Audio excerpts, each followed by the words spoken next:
Hello all my dear students, I hope you all are doing good. मैं उम्मीद करता हूं आप सब लोग बहुत बढ़िया होंगे। आज हम लोग शुरू करने वाले हैं, मतलब कंटिन्यू करने वाले हैं। इनफैक्ट शुरू तो हमने पिछले क्लास में ही कर लिया था। That is a discussion of the case scenarios by ICAI. ठीक है, तो हम लोग ने पहले सेशन में, इससे पहले 4 सेशन हो चुके हैं, जिसमें पहले 3 सेशन में मैंने 40-40-40 करके सारे के सारे इंडिपेंडेंट एमसीक्यूज आपके साथ डिस्कस कर लिए। और पिछले सेशन में मैंने शुरू कर लिया आपका केस सिनेरियो, जिसमें केस सिनेरियो 1 से लेकर क्वेश्चन नंबर 10 तक हमने कर लिया था। आज हम लोग केस सिनेरियो 11 से शुरू करने वाले हैं। ठीक है, तो without wasting any further time let us start with the discussion. मैं फिर से वही हमारा एजेंडा होगा। एजेंडा क्या होगा कि आप लोग पूरा अपनी तरफ से पहले एक बार सॉल्व कर लोगे और उसके बाद मेरे पास आओगे रीजनिंग पता लगाने के लिए कि हर एक एमसीक्यू की क्या रीजनिंग है। ठीक है, तो यहां पर सबसे पहले 11.1 क्वेश्चन पे आ जाते हैं। 11.1 MCQ number 11.1। What is the amount of interest to be allowed in the computation of total income of UI Limited for AY 22-23 if for AY 21-22 there was an interest expenditure disallowed to the extent of 4 crore under section 94B। ठीक है, तो यहां पर अब आपको क्या करना पड़ेगा, 94B अप्लाई करना पड़ेगा। 94B अप्लाई करने के लिए पहले आपको यह प्रूव करना पड़ेगा कि ये लोन आपको या तो एसोसिएट एंटिटी ने दिया है या तो किसी थर्ड पार्टी ने दिया है जिसको एसोसिएट एंटिटी ने गारंटी दिया, एक्सेट्रा एक्सेट्रा। तो वो प्रूव करना पड़ेगा। तो देखो यहां पर मैंने वो प्रूव कर दिया। यूआई लिमिटेड इंडिया में है और ये एमआईएनसी इसको लोन देता है। कितना? 50 करोड़ का। इसका टोटल लोन 65 करोड़ है, उसमें से 50 करोड़ एमआईएनसी देता है। और एमआईएनसी को कौन गारंटी करता है? एचआईएनसी गारंटी करता है। दिखता है आपको? Can you see that? और एचआईएनसी कितना गारंटी कर रहा है? लगभग 65 करोड़ के लोन में से 50 करोड़ का लोन का गारंटी कर रहा है। तो अगर एक एंटिटी दूसरे एंटिटी को 10% ऑफ द टोटल लोन का भी गारंटी करती है ना, अगर आपके पास 200 करोड़ का लोन है और मैं अगर 20 करोड़ की भी गारंटी करता हूं ना, तो हम दोनों बन जाएंगे एसोसिएट एंटिटी। तो यहां पर ये साइकिल बैठ गई कि ये थर्ड पार्टी आपको लोन दे रहा है और एसोसिएट एंटिटी आपको गारंटी दे रही है। तो ये 94B में कवर हो जाएगा। ठीक है, अब 94B में कवर हो जाएगा तो वहां पर क्या होगा, आपको वही निकालना पड़ेगा 30% of EBITDA etcetera. 30% of EBITDA तक आपको इंटरेस्ट अलाउड है, उसके ऊपर डिसअलाउड है। अब यहाँ पर बहुत ही अच्छा क्वेश्चन है, बहुत अतरंगी है, छोटे छोटे बारीक पॉइंट्स है, बहुत अच्छे से सुनना हर एक चीज। ठीक है, सबसे पहले यहां पर मैंने एबिटा ढूंढ लिया। एबिटा कैसे आएगा? 8 करोड़ का आपका जो नेट प्रॉफिट है उसमें ये सारी चीजें ऐड कर दिया। ये सारी चीजें क्या है सर? 8 करोड़ का आपका नेट प्रॉफिट है, उसमें इंटरेस्ट ऐड कर दिया। ब्रैकेट में क्या लिखा है उससे कोई फर्क नहीं पड़ता है, सारा इंटरेस्ट ऐड बैक हो जाएगा। डेप्रिसिएशन 2.5 करोड़ का ऐड बैक हो जाएगा और इनकम टैक्स 1.5 करोड़ का ऐड बैक हो जाएगा। टोटल 18 करोड़ 18 करोड़ रुपीस का आपका क्या है?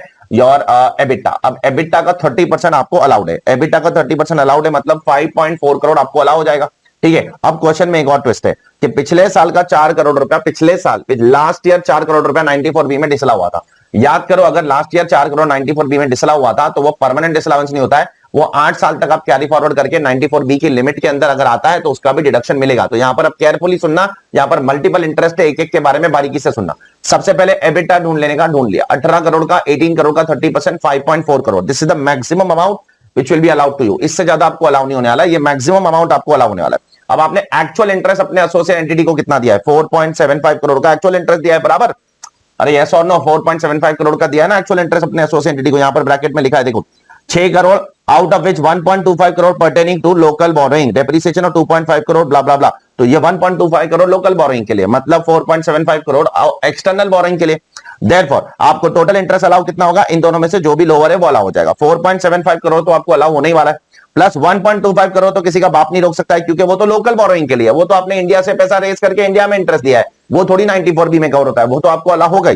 Plus plus plus plus plus 0.65 crore कहां से आया? अभी आप बोलोगे, देखो मैक्सिमम 5.4 करोड़ अलाउड है, बराबर? उसमें से करंट ईयर का कितना है? 4.75 करोड़। तो डिफरेंशियल मैक्सिमम 5.4 आपको अलाउ होगा, लेकिन करंट ईयर में तो सिर्फ 4.75 करोड़ ही है। तो जो डिफरेंशियल है ना 0.65 करोड़ पिछले साल का, वो आपको करंट ईयर में अलाउ हो जाएगा। ठीक है, that is out of 4 crore 0.65 crore will be allowed in the current year. और जो बच गया है 3.35 crore, it can be carried forward for another 7 years, और 7 साल के लिए उसको हम कैरी फॉरवर्ड कर सकते हैं। कॉम्प्लिकेटेड क्वेश्चन है, बराबर से देखना। ठीक है, एमसीक्यू नंबर 11.2, चलो पढ़ते हैं। The transfer pricing adjustment for the arm's length purchase price to be made in computation of total income of UI Limited for AY 22-23 would be, answer is 2 crore 50 lakh rupees. The question is, ये answer आया कैसे? वो मेरा objective है आपको बताना। देखो यहां पर UI Limited क्या कर रहा है मालूम? अपने एसोसिएट एंटिटी से खरीद कर अनरिलेटेड पार्टी को बेच देता है। अब याद करो, अगर आप अपने एसोसिएट एंटिटी से खरीद कर अनरिलेटेड पार्टी को बेचते हो तो वहां पर रीसेल प्राइस मेथड एप्लीकेबल होता है। और रीसेल प्राइस मेथड अगर एप्लीकेबल होता है तो उसका पहला स्टेप क्या होता है? उसका पहला स्टेप होता है कि जो प्राइस आपने एसोसिएट एंटिटी से प्रोडक्ट खरीद के अनरिलेटेड पार्टी को बेचा, तो उसको कितने में बेचा? तो उसको बेचा आपने 40 करोड़ में। क्वेश्चन के अंदर पढ़ना, सबसे पहला स्टेप होता है कि एसोसिएटेड एंटिटी से खरीद के अनरिलेटेड पार्टी को कितने में बेचा? 40 करोड़ में। स्टेप नंबर 2, अगर अनरिलेटेड पार्टी से खरीद के अनरिलेटेड पार्टी को बेचते तो जीपी कितना होता? वो नॉर्मल जीपी होगा। तो जो भी नॉर्मल जीपी होगा वो स्टेप नंबर 1 वाले सेल्स प्राइस से लेस हो जाएगा। देयरफॉर यहां पर दिया है नॉर्मल जीपी 20 तक का है, तो जो स्टेप नंबर 1 में आपने सेल्स प्राइस लिया था उसमें से 20 तक का लेस कर दो, उसमें से 20 तक का लेस कर दोगे तो 32 करोड़ रुपीस आपका आ जाएगा स्टेप नंबर 2 पे। उसके बाद जब आपने बाहर से सामान खरीदा तो परचेज रिलेटेड कुछ एक्सपेंस इनकर किया होगा, जैसे इस क्वेश्चन के अंदर आपने इंपोर्ट ड्यूटी इनकर की अपने एंड पे, तो वो परचेज रिलेटेड एक्सपेंस है, उसको भी लेस करो। 4 पॉइंट, ये पूरा स्टेप बोल रहा हूं मैं कुछ नई बात नहीं बोल रहा हूं, आप अपने सामने RPM resale price method open करके देखना वही स्टेप दिखेंगे जो मैं बोल रहा हूं अभी आपको। तो स्टेप नंबर, एसोसिएट एंट्री से खरीदकर अनरिलेटेड पार्टी को कितने में बेचा, वो selling price step number 1। Unrelated party से खरीद के अनरिलेटेड पार्टी को बेचता तो नॉर्मल जीपी कितना होता, वो स्टेप नंबर 2 स्टेप नंबर 1 से लेस हो जाएगा 32 करोड़। जब आपने बाहर से सामान खरीदा तो कुछ परचेस रिलेटेड एक्सपेंस किया होगा, फ्रेट का खर्चा, फिर बाद में कस्टम ड्यूटी का खर्चा, तो यहां पर मैंने 4.5 करोड़ का कस्टम ड्यूटी का खर्चा किया, वो भी लेस कर दो। वो लेस करने के बाद जो भी आएगा वो हो जाएगा आपका आर्म्स लेंथ प्राइस। 27.5 करोड़ आपका आर्म्स लेंथ प्राइस है। आपने कितने में खरीदा, आपने खरीदा है 30 करोड़ में, मतलब आप कितना ज्यादा में खरीद रहे हो, differential amount will be considered as what your arm's length price adjustment. आपने 30 करोड़ में खरीदा जबकि आपका आर्म्स लेंथ प्राइस 27.5 करोड़ है, देयरफॉर 2.5 करोड़ आपकी इनकम में ऐड बैक हो जाएगा, चेक कर लो। एमसीक्यू नंबर 11.3 चलो पढ़ते। If UI limited repatriated the excess money on 31st of March 2023, how much is the excess money? Excess money is 2.5 crore, ठीक है, आपने उतना एक्सेस दिया ना सामने वाले को। What will be the interest income that would be added to its total income for AY 23-24 if SBI is 1 year marginal of lending rate, marginal cost of lending rate आना चाहिए, marginal cost of lending rate is 11.25% on 1/4/2022 and 10.25% on 1/4/2023. Assume that UI Limited Suomoto made the primary adjustment in its books of accounts and filed its return on 30th November 2022. अब सुनो जरा, ये जो 2.5 करोड़ है ना, ये जो 2.5 करोड़ ये कौन से ईयर का प्राइमरी एडजस्टमेंट है, प्रीवियस ईयर 21-22। अब प्रीवियस ईयर 21-22 का प्राइमरी एडजस्टमेंट है, उसका रिटर्न आप कब भरोगे, 30th नवंबर 2022 को। अब अगर आप 30th नवंबर 2022 को रिटर्न भरते हो तो उसके 90 डेज के अंदर अगर पैसा आ जाता है तो अच्छी बात है, अगर नहीं आता है 90 डेज मतलब 28 फेब 2023 तक पैसा, 30th नवंबर 2022 से 90 डेज 28 फेब 2023 को खत्म होता है, तब तक पैसा आना चाहिए। क्या इसका पैसा तब तक आया, नहीं आया, इसका पैसा 31 मार्च तक नहीं आया। तो अब प्रीवियस ईयर 22-23 का आपको क्या क्रिएट करना पड़ेगा, सेकेंडरी एडजस्टमेंट। सेकेंडरी एडजस्टमेंट मतलब इसका इंटरेस्ट कंप्यूट करना पड़ेगा। अब इंटरेस्ट कैसे आएगा, इंटरेस्ट आएगा सबसे पहले तो लोन अमाउंट जो एक्सेस पैसा दिया वो लोन हो गया। उसके बाद प्रीवियस ईयर 22-23 का पहला दिन कौन सा होता है, 1 अप्रैल 2022। उस दिन का एसबीआई का marginal cost of lending rate देखो, उस दिन का एसबीआई का marginal cost of lending rate है 11.25% प्लस 3.25% होगा अगर वो आईएनआर में है, और अगर वो डॉलर वॉलर फॉरेन करेंसी में तो फिर लाइबोर प्लस 3% होता है, याद करो। और लाइबोर वाला 6 मंथ्स वाला रेट है, ये वाला जो रेट है ये है 1 ईयर वाला रेट। देयरफॉर बहुत बारीकी से एक चीज देखना, नहीं तो आपका आंसर गलत हो जाएगा। तो फिर से एक बार बोल रहा हूं, ध्यान से सुनना। पिछले साल आपने 2021-22 में 2.5 करोड़ का एक्सेस पैसा दिया, तो वो पैसा आपको 30 नवंबर 2022 से 90 डेज में आ जाना चाहिए था, नहीं आया तो अभी इंटरेस्ट लगा, और क्या 2.5 करोड़ इंटू 11.25%। कौन से दिन का, 22-23 का पहला दिन, क्योंकि ये इंटरेस्ट 22-23 में चार्ज होने वाला है, प्लस 3.25% क्योंकि आईएनआर में, लाइबोर होता तो वो एक अलग चीज होती। मल्टीप्लाई बाय 121 डेज कैसे आया, 30 नवंबर के बाद से, मतलब 1 दिसंबर से लेकर 31 मार्च तक 121 डेज होते हैं, divide by 365 and therefore the answer will come to 12,01,712। चेक कर लो। MCQ number 11.4, if UI decides not to repatriate the excess money, India में पैसा भेजना ही नहीं है बोलता है, ठीक है, एंड इंस्टेड पे additional tax on the entire excess money, what would be the additional income tax. देखो गवर्नमेंट ने एक ऑप्शन दिया है, अगर आप पैसा वापस इंडिया में नहीं मंगवाना चाहते हो तो आप वन टाइम एडिशनल टैक्स दे दो, that is 18% tax, 12% surcharge, 4% cess, और देयरफॉर 2.5 करोड़ का 18% plus 12% plus 4%, it comes to somewhere around 20 point something, उतना टैक्स दे दो तो आप बच जाओगे, चेक कर लो। तो therefore answer will come to 52,41,600। बहुत ही सिंपल क्वेश्चन। एमसीक्यू नंबर 11.5 चलो देखते। If UI limited decides to pay additional tax on the entire excess money on 15th of March, मतलब अब 15 मार्च को वो एडिशनल टैक्स भरने को तैयार है, should interest be calculated, definitely आपको 30 नवंबर के बाद से 15 मार्च तक का इंटरेस्ट कैलकुलेट करना पड़ेगा, क्योंकि 15 मार्च के बाद इंटरेस्ट नहीं लगेगा। 15 मार्च क्योंकि एक बार एडिशनल टैक्स भर दोगे फिर इंटरेस्ट नहीं लगता, लेकिन 15 मार्च तक का इंटरेस्ट भरना पड़ेगा, तो everything will remain same. 2.5 crore का एक्सेस मनी, इंटरेस्ट रेट 11.25% जो यहां पर दिया गया है, प्लस 3.25%। अब यहां पर आप कब से कब तक लोगे, 1 दिसंबर से लेकर 15 मार्च तक का डेट लोगे, तो क्योंकि 15 मार्च को आप एडिशनल टैक्स भर रहे हो तो 16 मार्च से अब आपको इंटरेस्ट नहीं लग सकता है, तो यहां पर 1 दिसंबर से 15 मार्च तक का आप पीरियड ले लोगे, divide by 365 and therefore the answer will come to 10,42,08,08 whatever it is, ठीक है। तो एक बार एक क्लिक हो जाएगा ना, आगे का सब कंटिन्यूएशन में चल रहा है। एमसीक्यू नंबर 11.6 बहुत अच्छा एमसीक्यू है। In addition to the facts given in the case scenario, ये चीज दिमाग में रखना, in addition to the facts given in the case scenario, assuming that on 23rd of August, date भी दिमाग में रखना, UI has entered into an agreement for sale of turbo equipment with Y Limited, तो UI Y Limited के साथ कोई agreement enter करता है 23rd of August को, ठीक है। जो अनरिलेटेड पार्टी है, ये unrelated, Y Limited has already entered into an agreement with KINC, इसका ऑलरेडी इसके साथ कोई अग्रीमेंट, ठीक है, और ये इसमें 28% होल्ड करता है, ठीक है। तो अब जरा ध्यान से सुनना, इसने इसके साथ कोई अग्रीमेंट किया, लेकिन इन दोनों के बीच में ऑलरेडी एक वर्ड में बराबर यूज करता हूं, प्रायर अग्रीमेंट है।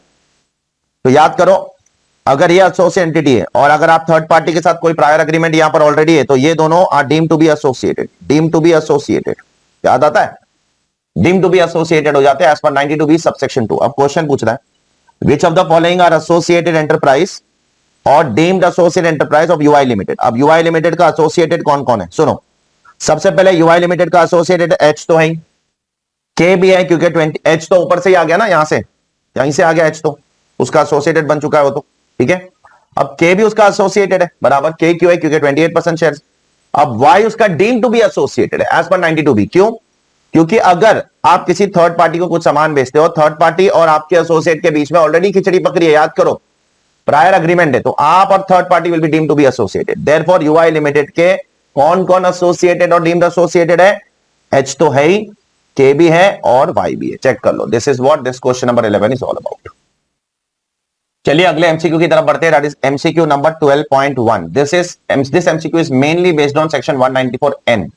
चलो पढ़ता हूं पहला MCQ. The amount of income tax that is required to be deducted by cooperative bank under section 194N during the previous year 21-22 in respect of withdrawals made by mister A and mister B. अब mister A ने कितना withdrawal किया है, 1 करोड़ 5 लाख का, आप ऊपर से check कर सकते हो, डब्बे में लिखा है, और मिस्टर बी ने कितना विड्रॉल किया है, 98 लाख का, लेकिन दोनों में फर्क है।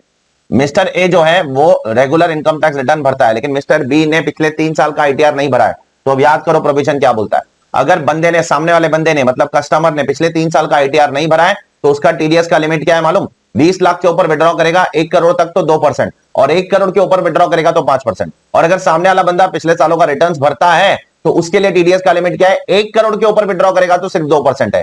तो जो सामने वाला बंदा अगर 3 साल का रिटर्न नहीं भरता है तो 20 से 1 करोड़ तक अलग लिमिट है, और फिर 1 करोड़ के ऊपर 5% का हायर लिमिट है, ठीक है। देयरफॉर यहां पर मिस्टर ए तो फाइलर है, मिस्टर ए फाइलर है, बोर्ड पे देखो मैंने सोल्यूशन डाल दिया हूं, मिस्टर ए फाइलर है, मिस्टर ए ने टोटल 1 करोड़ 5 लाख विड्रॉ किया है, तो टीडीएस उसका 1 करोड़ के ऊपर वाले अमाउंट पे कटेगा, और एक्सेस अमाउंट पे कटता है, पूरे अमाउंट पे नहीं कटता है। तो एक्सेस अमाउंट कितना हो गया, 5 लाख पे 2%, which is coming to 10,000 rupees. तो मिस्टर ए का 10,000 रुपीज टीडीएस कोऑपरेटिव बैंक काटेगी। मिस्टर बी का वैसा नहीं है, मिस्टर बी का कितना काटना पड़ेगा, 20 लाख के ऊपर जितना भी अमाउंट है, पहले 1 करोड़ तक, 1 करोड़ के अंदर ही मिस्टर बी का 98 लाख से, तो 20 लाख से 98 लाख कितना होता है, 78 लाख पे 2% टीडीएस कटेगा। अगर मिस्टर बी 1 करोड़ से ज्यादा विड्रॉ करता तो 1 करोड़ के ऊपर वाले अमाउंट पे मैं 5 तक का टीडीएस काटता, ठीक है। तो यहां पर 78 लाख पे 2% will come to 1,56,000। So this is what this question number 12.1 is all about. Question number 12.2, MCQ number 12.2. Assuming that the credit balance in the provision for bad and doubtful debts as on 1/4/2021 is 21 lakhs, the cooperative bank can claim for AY 22-23. याद करना, cooperative bank, schedule bank, Indian bank, इन लोगों के लिए provision for bad debts का deduction higher है। Gross total income का 8.5% plus 10% of the aggregate rural advances made by the rural branches.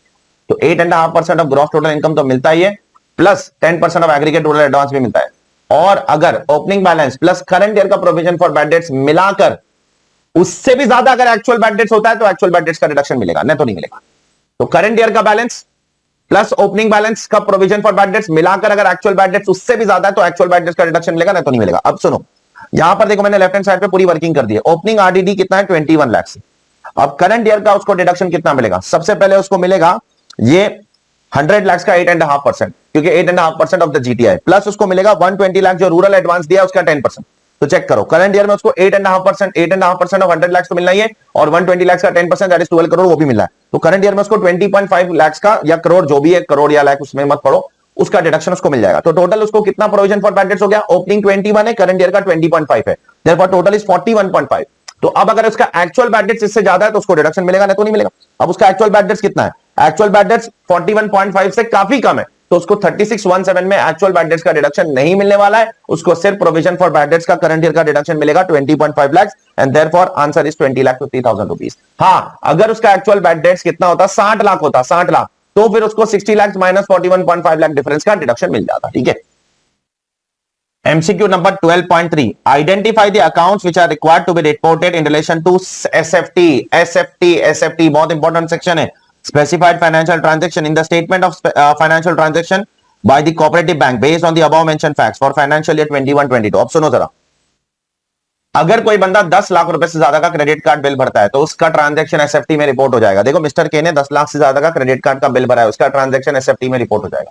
दूसरा, अगर कोई बंदा 50 लाख रुपए से ज्यादा का विड्रॉ करता है from current account in the financial year तो उसका ट्रांजैक्शन रिपोर्ट हो जाएगा एसएफटी में। तो मिस्टर बी ने करंट अकाउंट से विड्रॉ किया है 50 लाख के ऊपर, चेक करना। सेविंग अकाउंट से विड्रॉ करने पर एसएफटी में रिपोर्ट नहीं होता है। करंट अकाउंट से अगर 50 लाख से ज्यादा विड्रॉ करोगे तो एसएफटी में रिपोर्ट हो जाएगा, चेक करो। तो देयरफॉर के और बी के केस में रिपोर्ट होगा, ए के केस में रिपोर्ट नहीं होने वाला है, चेक कर लो। ऐसे और भी 10-12 केसेस है, जो मैं सारे नहीं बोल रहा हूं, जो इस क्वेश्चन में कवर्ड है मैं वही बोल रहा हूं। बस इस क्वेश्चन में 2 ही केसेस कवर्ड, एक तो क्रेडिट कार्ड बिल भरने वाला और एक विड्रॉल वाला, और बाकी सारे प्रॉपर्टी खरीदोगे, म्यूचुअल फंड खरीदोगे, शेयर्स खरीदोगे, ये सारी चीजें भी कवर्ड है एसएफटी में, बट वो यहां पर दिया नहीं है तो उस पर हम बात क्यों करेंगे। MCQ number 12.4 what is the amount of penalty leviable under 271 FA। अब देखो 271 FA में पेनल्टी किसको लगती है, जो एसएफटी टाइम पे नहीं भरता है, और एसएफटी भरने का टाइम लिमिट क्या है, साल खत्म होने के बाद 31 मई तक आपको भर देना है। अगर नहीं भरा तो 1 जून से आपको 500 रुपया पर डे की पेनल्टी लगेगी, और वो कब तक लगती रहेगी, जब तक गवर्नमेंट आपको नोटिस नहीं भेजती और बोलती नहीं है कि ये भरो भरो भरो। और एक बार गवर्नमेंट ने आपको नोटिस भेज दिया उसके बाद भी नहीं भरते हो तो 1000 रुपया पर डे की पेनल्टी लगेगी। तो जरा ध्यान से देखना, यहाँ पर गवर्नमेंट ने आपको नोटिस कभी भेजा, गवर्नमेंट ने आपको नोटिस 30 सितंबर को भेजा और बोला कि 31 अक्टूबर तक आपको भरना पड़ेगा। आपने नहीं भरा, फिर भी इग्नोर किया, आपने भरा 25 नवंबर तक। अब क्या होगा, 1 जून से आपको 500 रुपए की पेनल्टी लगना शुरू हो जाएगी। कब तक, 30 अक्टूबर तक। और 30 अक्टूबर के बाद आपको क्या लगना चालू हो जाएगा, आपको 25 दिन के लिए क्या लगेगा, आपको 1000 रुपया पर डे की पेनल्टी लगेगी। तो चेक कर लो यहाँ पर 1 जून से 30 अक्टूबर तक 152 डेज होते हैं, उसके 500 रुपीज के हिसाब से पर डे की पेनल्टी है। और फिर 31 अक्टूबर से 25 नवंबर तक 26 दिन होते हैं, उसकी 1000 रुपए के हिसाब से पेनल्टी। अगर टोटल मारोगे तो 1,02,000 रुपए की आपको पेनल्टी भरनी पड़ेगी, चेक कर लो। MCQ नंबर 12.5 बहुत अच्छा MCQ है, let us read it. Let us assume that on 26th of Feb 2022, as a result of business reorganization, the cooperative bank got succeeded by another cooperative bank, assuming that the deduction allowed under section 32 for previous year 21-22 is 3,50,000 and that the predecessor cooperative bank has incurred expenditure of 30 lakh rupees during the previous year 19-20 on voluntary retirement scheme for its employees. What is the aggregate deduction allowable to predecessor cooperative bank under section 32 and 35 DDA? अब देखो 44 DB के ऊपर ये section है, किस पर है, 44 DB। ये पूरा का पूरा क्वेश्चन 44 DB पे। अब 44 DB 4 खर्चे के बारे में बात करता है। एक सेक्शन 32 डेप्रिसिएशन, एक section 35D amortisation of preliminary expense, एक सेक्शन 35DD आपका VRS का खर्चा, सॉरी अमालगमेशन का खर्चा, और एक 35DD है आपका VRS का खर्चा। And this question is only about 2 expenditure. Even though 44 DB 4 खर्चों के बारे में बात करता है, लेकिन ये क्वेश्चन के अंदर 2 ही खर्चे, एक सेक्शन 32 और एक सेक्शन 35DDA। ठीक है। अब सेक्शन 32 जो डेप्रिसिएशन है उसका क्या होगा, जो भी डेप्रिसिएशन है वो दोनों में बढ़ जाएगा, प्रीडेसेसर और successor, on the basis of number of days. 1 अप्रैल से लेकर डेट ऑफ रीऑर्गेनाइजेशन के एक दिन पहले तक, मतलब 1 अप्रैल से लेकर 25 फेब तक, क्योंकि रीऑर्गेनाइजेशन 26 फेब को हुआ, तो 1 अप्रैल से लेकर 25 फेब तक का जितना भी अमाउंट का डेप्रिसिएशन होगा वो प्रीडेसेसर को मिल जाएगा। तो 3.5 लाख का टोटल डेप्रिसिएशन है। 1 अप्रैल से 25 फेब आप काउंट करो तो 331 डेज होते हैं, divide by 365, answer will come to 861,501। ये बहुत सिंपल है। अब दूसरा जो है ना VRS है, VRS का खर्चा एक झटके में नहीं मिलता है, 5 सालों में मिलता है। ये खर्चा कभी किया था आपने 2019-20 में, तो 19-20, 20-21, 21-22, 22-23, 23-24, 23-24 तक आपको हर साल 6-6 लाख रुपया मिलता रहेगा। ठीक है। तो अब हर साल अगर आपको 6-6 लाख रुपया मिलता रहेगा तो करंट ईयर में क्या होगा, करंट ईयर में ये भी डिवाइड होगा, ये 6 लाख डिवाइड होगा। तो कैसे डिवाइड होगा, 30 lakh divide by 5 into 331 divide by 361। ये प्रीडेसेसर को, बैलेंसिंग फिगर 6 लाख में से किसको मिल जाएगा, सक्सेसर को मिल जाएगा, चेक कर लो। डेप्रिसिएशन तो एक ही साल में मिलता है ना, लेकिन VRS 5 सालों में मिलता है, तो इसका करंट ईयर में 6 लाख रुपए का प्रपोर्शन करना पड़ेगा अपने को, 331 डेज और बैलेंसिंग फिगर सक्सेसर को। ठीक है, चेक कर लो एक बार। चलिए MCQ नंबर 13 शुरू करते हैं। MCQ नंबर 13.1 13.1 क्या बोलता है, are X and Y associate enterprise, if so Y. क्या एक्स और वाई एसोसिएट एंटरप्राइज है, और अगर है तो क्यों, और अगर नहीं है तो क्यों नहीं है। ठीक है। तो yes they are associate enterprise because of 2 reason. पहला रीजन, मिस्टर आयुष करके एक बंदा है, वो 2 कंपनी में एक्स और वाई दोनों में 30% होल्ड कर रहा है। तो याद करो, अगर एक एंटिटी 2 एंटिटी में 26% से ज्यादा होल्ड करती है तो दोनों एंटिटी बन जाएंगे एसोसिएट एंटरप्राइज। याद करो 92A के अंदर लिखा है। तो ये पहला रीजन है जिसकी वजह से एक्स और वाई एसोसिएट एंटरप्राइज बन गए। दूसरा रीजन ये है एक्स की बैलेंस शीट। ये एक्स की बैलेंस शीट के अंदर टोटल असेट्स है 1200 और उसमें से 620 का इसने लोन दिया है। अगर आपकी बैलेंस शीट में टोटल 1200 रुपए का असेट है और सामने वाला बंदा आपको, ये एक्स की बैलेंस शीट है, उसमें वाई ने उसको 620 रुपीज का लोन दिया है, तो 620 divide by 1200 will come to how much percentage, यहां पर चेक करो 51.67%। तो अगर एक एंटिटी दूसरे एंटिटी के बुक वैल्यू ऑफ असेट्स के, total book value of assets के 51% को फाइनेंस करती है, तो दोनों बन जाते हैं डीम्ड टू बी एसोसिएटेड। तो ये कारण भी है जिसकी वजह से एक्स और वाई बन जाएंगे एसोसिएटेड एंटरप्राइज। देयरफॉर कारण दो है, ये 30% आयुष वाला कारण पॉइंट नंबर 1, और ये जो है 51% बुक वैल्यू वाला कारण point number 3। Therefore the answer is C, that is 1 and 3।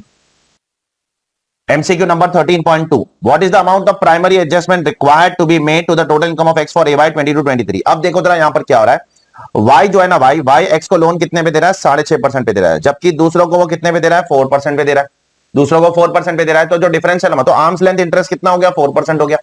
Associate entity को आप 6.5% पे देते हो और दूसरे लोगों को 4% पे, डिफरेंशियल अमाउंट आपका हो जाएगा प्राइमरी एडजस्टमेंट। तो बहुत सिंपल है, 620 करोड़ इंटू 6.5% इंटू 9/12। 9/12 कैसे आया सर, क्योंकि लोन कभी दिया देखो 1 जुलाई को, इसलिए 9/12, ठीक है, 9 महीने के लिए दिया है ना। लेकिन आप दूसरे लोगों को कितना देते हो, 620 इंटू 4% इंटू 9/12, जो भी डिफरेंशियल अमाउंट आएगा वो 1,16,25,000 आएगा, and that is your primary adjustment, वो आपका प्राइमरी एडजस्टमेंट हो जाएगा। बहुत सिंपल है, इसमें कुछ खास नहीं है। MCQ number 13.3, if X has accepted the primary adjustment made by the AO on 31st March 2023, what should X do if it does not want to treat the excess money as deemed advance and include interest on the same in its total income? अब सुनो जरा, अब ये जो उसको primary adjustment हो रहा है 1,16,25,000 का, इस पे उसको इंटरेस्ट नहीं भरने का है, ठीक है, उसको डीम्ड एडवांस नहीं बनाना है, तो उसको क्या करना पड़ेगा। देखो पहला ऑप्शन उसके पास ये है कि पैसा 90 दिन में इंडिया में वापस लेकर आता, और क्या, पहला ऑप्शन ये, अगर ये पैसा 90 दिन में इंडिया में वापस आ जाता है तो फिर आपको इंटरेस्ट नहीं लगेगा। दूसरा ऑप्शन, आप एडिशनल इनकम टैक्स भर दो, जो 18% प्लस 12% प्लस 4%, लेकिन उसमें भी एक केस है, क्या चाहे कि एडिशनल इनकम टैक्स भरने से बच जाओगे, लेकिन जिस दिन तक आप एडिशनल इनकम टैक्स भर रहे हो तब तक का आपको इंटरेस्ट भरना पड़ेगा। अगर 90 दिन के बाद भरोगे तो, हाँ, अगर 90 दिन के अंदर एडिशनल इनकम टैक्स भर रहे हो तो वो एक अलग चीज है। 90 दिन के बाद एडिशनल इनकम टैक्स भर रहे हो तो आपको उसके बाद में क्या करना पड़ेगा, आपको उस दिन तक का एडिशनल इनकम टैक्स भरने तक का इंटरेस्ट भरना पड़ेगा। देयरफॉर दो ऑप्शन है इसके पास, पहला ऑप्शन क्या है, ऑप्शन नंबर 2, पॉइंट नंबर 2, 90 दिन में पैसा मंगवा लो। दूसरा ऑप्शन क्या है, अगर वो नहीं कर सकता है तो एडिशनल इनकम टैक्स भरो, लेकिन एडिशनल इनकम टैक्स भरने तक आपको क्या करना पड़ेगा, आपको इंटरेस्ट भरना पड़ेगा। चेक कर लो, therefore the answer to this question is 2 is the answer, और 3 and 4 टुगेदर। 3 and 4 इंडिपेंडेंटली नहीं हो सकता है, क्योंकि 3 करेगा तो 4 भी करना पड़ेगा, 3 and 4 टुगेदर करना पड़ेगा, इसलिए देखो 3 and 4 लिखा हुआ है यहां पर। MCQ number 13.4, if x has accepted the primary adjustment, उसने प्राइमरी एडजस्टमेंट एक्सेप्ट कर लिया, कितने का, 1,16,25,000 रुपए का प्राइमरी एडजस्टमेंट एक्सेप्ट कर लिया, made by the AO on 31st of March 2023, and the excess money has not been repatriated in India up to 31st March 2024, एक साल तक पैसा इंडिया में नहीं आया। तो what would be the consequence if X has not opted to pay additional income tax? उसको additional income tax नहीं भरना है तो इंटरेस्ट भरो, एज सिंपल एज दैट। एक साल का इंटरेस्ट लग जाएगा, कौन से साल में, 23-24। तो जितना भी आपका प्राइमरी एडजस्टमेंट है उस पर आपको एक साल के लिए एसबीआई का marginal cost of lending rate as on 1/4/2023, क्योंकि ये इंटरेस्ट आप 23-24 में चार्ज कर रहे हो, तो 23-24 का पहला दिन कौन सा होता है, 1 अप्रैल 2023। उस दिन का एसबीआई का मार्जिनल रेट ऑफ कॉस्ट कितना है, 10% है, प्लस 3.25%। तो 1,16,25,000 पे 13.25% के हिसाब से इंटरेस्ट 12 महीने के लिए भरो और आगे बढ़ो। MCQ number 13.5, what factor is relevant in determining whether the penalty under 270A of the Income Tax Act, एक second, 1961 will be leviable in the respect of primary adjustments to X total income। जरा ऊपर देखते हैं X ने क्या कांड किया है, ठीक है। देखो X ने क्या किया ना, बहुत गलत काम किया है। गलत काम क्या है, X has not reported the transaction under 92D। 92D के अंदर उसने जो ट्रांजेक्शन बट रिपोर्ट नहीं किया उसने, ठीक है, रिपोर्ट करना पड़ेगा। अगर आप ट्रांजैक्शन रिपोर्ट नहीं करोगे ना, तो याद करना, पेनाल्टी के चैप्टर में हमने पढ़ा था डीटी के अंदर, that is in that case आपको 200% की पेनाल्टी लगेगी, क्योंकि वो माना जाएगा मिस रिपोर्टिंग ऑफ इनकम। अगर आप पेनाल्टी ट्रांजैक्शन रिपोर्ट कर देते हो तो बच जाओगे, लेकिन अगर रिपोर्ट नहीं करते हो तो 200% ऑफ टैक्स पेबल की पेनाल्टी आपके ऊपर लग सकती है। चेक करो यहां पर, since X has not reported a transaction as an international transaction, X will be considered to have misreported its income and penalty of 200% of the amount of tax payable on misreported। Question number 13.6, now question number 13.6 एक बहुत important principle के ऊपर है transfer pricing के, वो ये है, सुन लो, कि transfer pricing is not applicable if it leads to reduction in income और इंक्रीज इन लॉस। अगर ट्रांसफर प्राइसिंग अप्लाई करके एसएससी की इनकम घट जाती है या लॉस बढ़ जाता है, ट्रांसफर प्राइसिंग एप्लीकेबल नहीं होता है as per section 92 sub section 3, जाकर चेक करना। देयरफॉर यहां पर देखो सिचुएशन घुमाने की कोशिश कर रहा है institute. In the case scenario given above, what would be the situation on the account of application of transfer pricing provisions if X the Indian company would have been lender. अभी X कौन है, borrower है, अगर वो lender होती और Y borrower होता तो क्या चीजें बदल जाती? The answer is yes. अगर एक्स लेंडर हो जाएगा और वाई बोरोवर हो जाएगा तो क्या हो जाएगा? आप 6.5 करोड़ की इनकम ऑलरेडी दिखा रहे हो, अब आर्म्स लेंथ प्राइस अप्लाई करके आप 4 करोड़ की इनकम दिखाना पड़ेगा, तो 2.5 करोड़ से इनकम घट जाएगी। अरे भाई अगर सिचुएशन बदल दूं, लेंडर को बोरोवर बना दूं, बोरोवर को लेंडर बना दूं, तो जो एक्सपेंस है वो इनकम बन जाएगा, जो इनकम है वो एक्सपेंस बन जाएगा। तो ऑलरेडी अगर मैं एक्स को लेंडर बना दूं, जो पहले बोरोवर था एक्स को लेंडर बना रहा हूं और बोल रहा हूं नहीं अभी तो 6.5 करोड़ की इनकम आ रही है, नहीं नहीं आर्म्स लेंथ प्राइस अप्लाई करो 4 करोड़ कर दो, तो उसमें तो इनकम घट जाएगी, ट्रांसफर प्राइसिंग अप्लाई नहीं हो सकता। चेक करो, no adjustment would be required in the hands of X और Y, transfer pricing would not be applicable. Now, MCQ number 14.1 क्या बोलता है, जरा ध्यान से सुनना। Which of the following statement regarding penalty on amount of addition of 50,000 towards personal expenditure is correct? अब देखो जो 50,000 रुपए की पेनाल्टी ऐड हो रही है ना, वो कहां ऐड हो रही है मालूम? 143(1) में जब सॉरी पेनाल्टी नहीं ऐड हो रही है, जो एक्सपेंस ऐड हो रहा है वो कहां ऐड हो रहा है पता है? 143(1) में रिटर्न प्रोसेस होते समय। अब रिटर्न अगर प्रोसेस होता है तो पता है उसमें 6-7 आइटम ऐड होते हैं 143(1) के अंदर दिए गए, कि अगर आपका एक्सेस एक्सपेंडिचर हो जाएगा या तो आपका वो एटीजी का डोनेशन मैच नहीं करता है, वो 6-7 चीज दी गई है उसके अंदर। एटीआई एटीआईबी के रिटर्न्स अगर समय पे नहीं भरते हो तो इनकम ऐड हो जाती है। तो बहुत सारी चीजें जो 143(1) में ऐड होती है ना, उस पर कभी पेनल्टी नहीं लगती है। आप आईटीआर में क्या दिखा रहे हो और 143(1) में क्या दिखा रहे हो, कभी वो कंपेयर नहीं होता है। आप 143(1) में क्या दिखा रहे हो और 143(3) में क्या दिख रहा है, वो कंपेयर होता है टू इम्पोज पेनल्टी। तो ये जो 50,000 ऐड हो रहा है ना, ये कहां ऐड हो रहा है? 143(1) में। इस पे कभी पेनल्टी नहीं लग सकती है। And therefore the answer to this question is, since addition of 50,000 is an adjustment referred to in 143(1, no penalty is leviable in respect of such addition.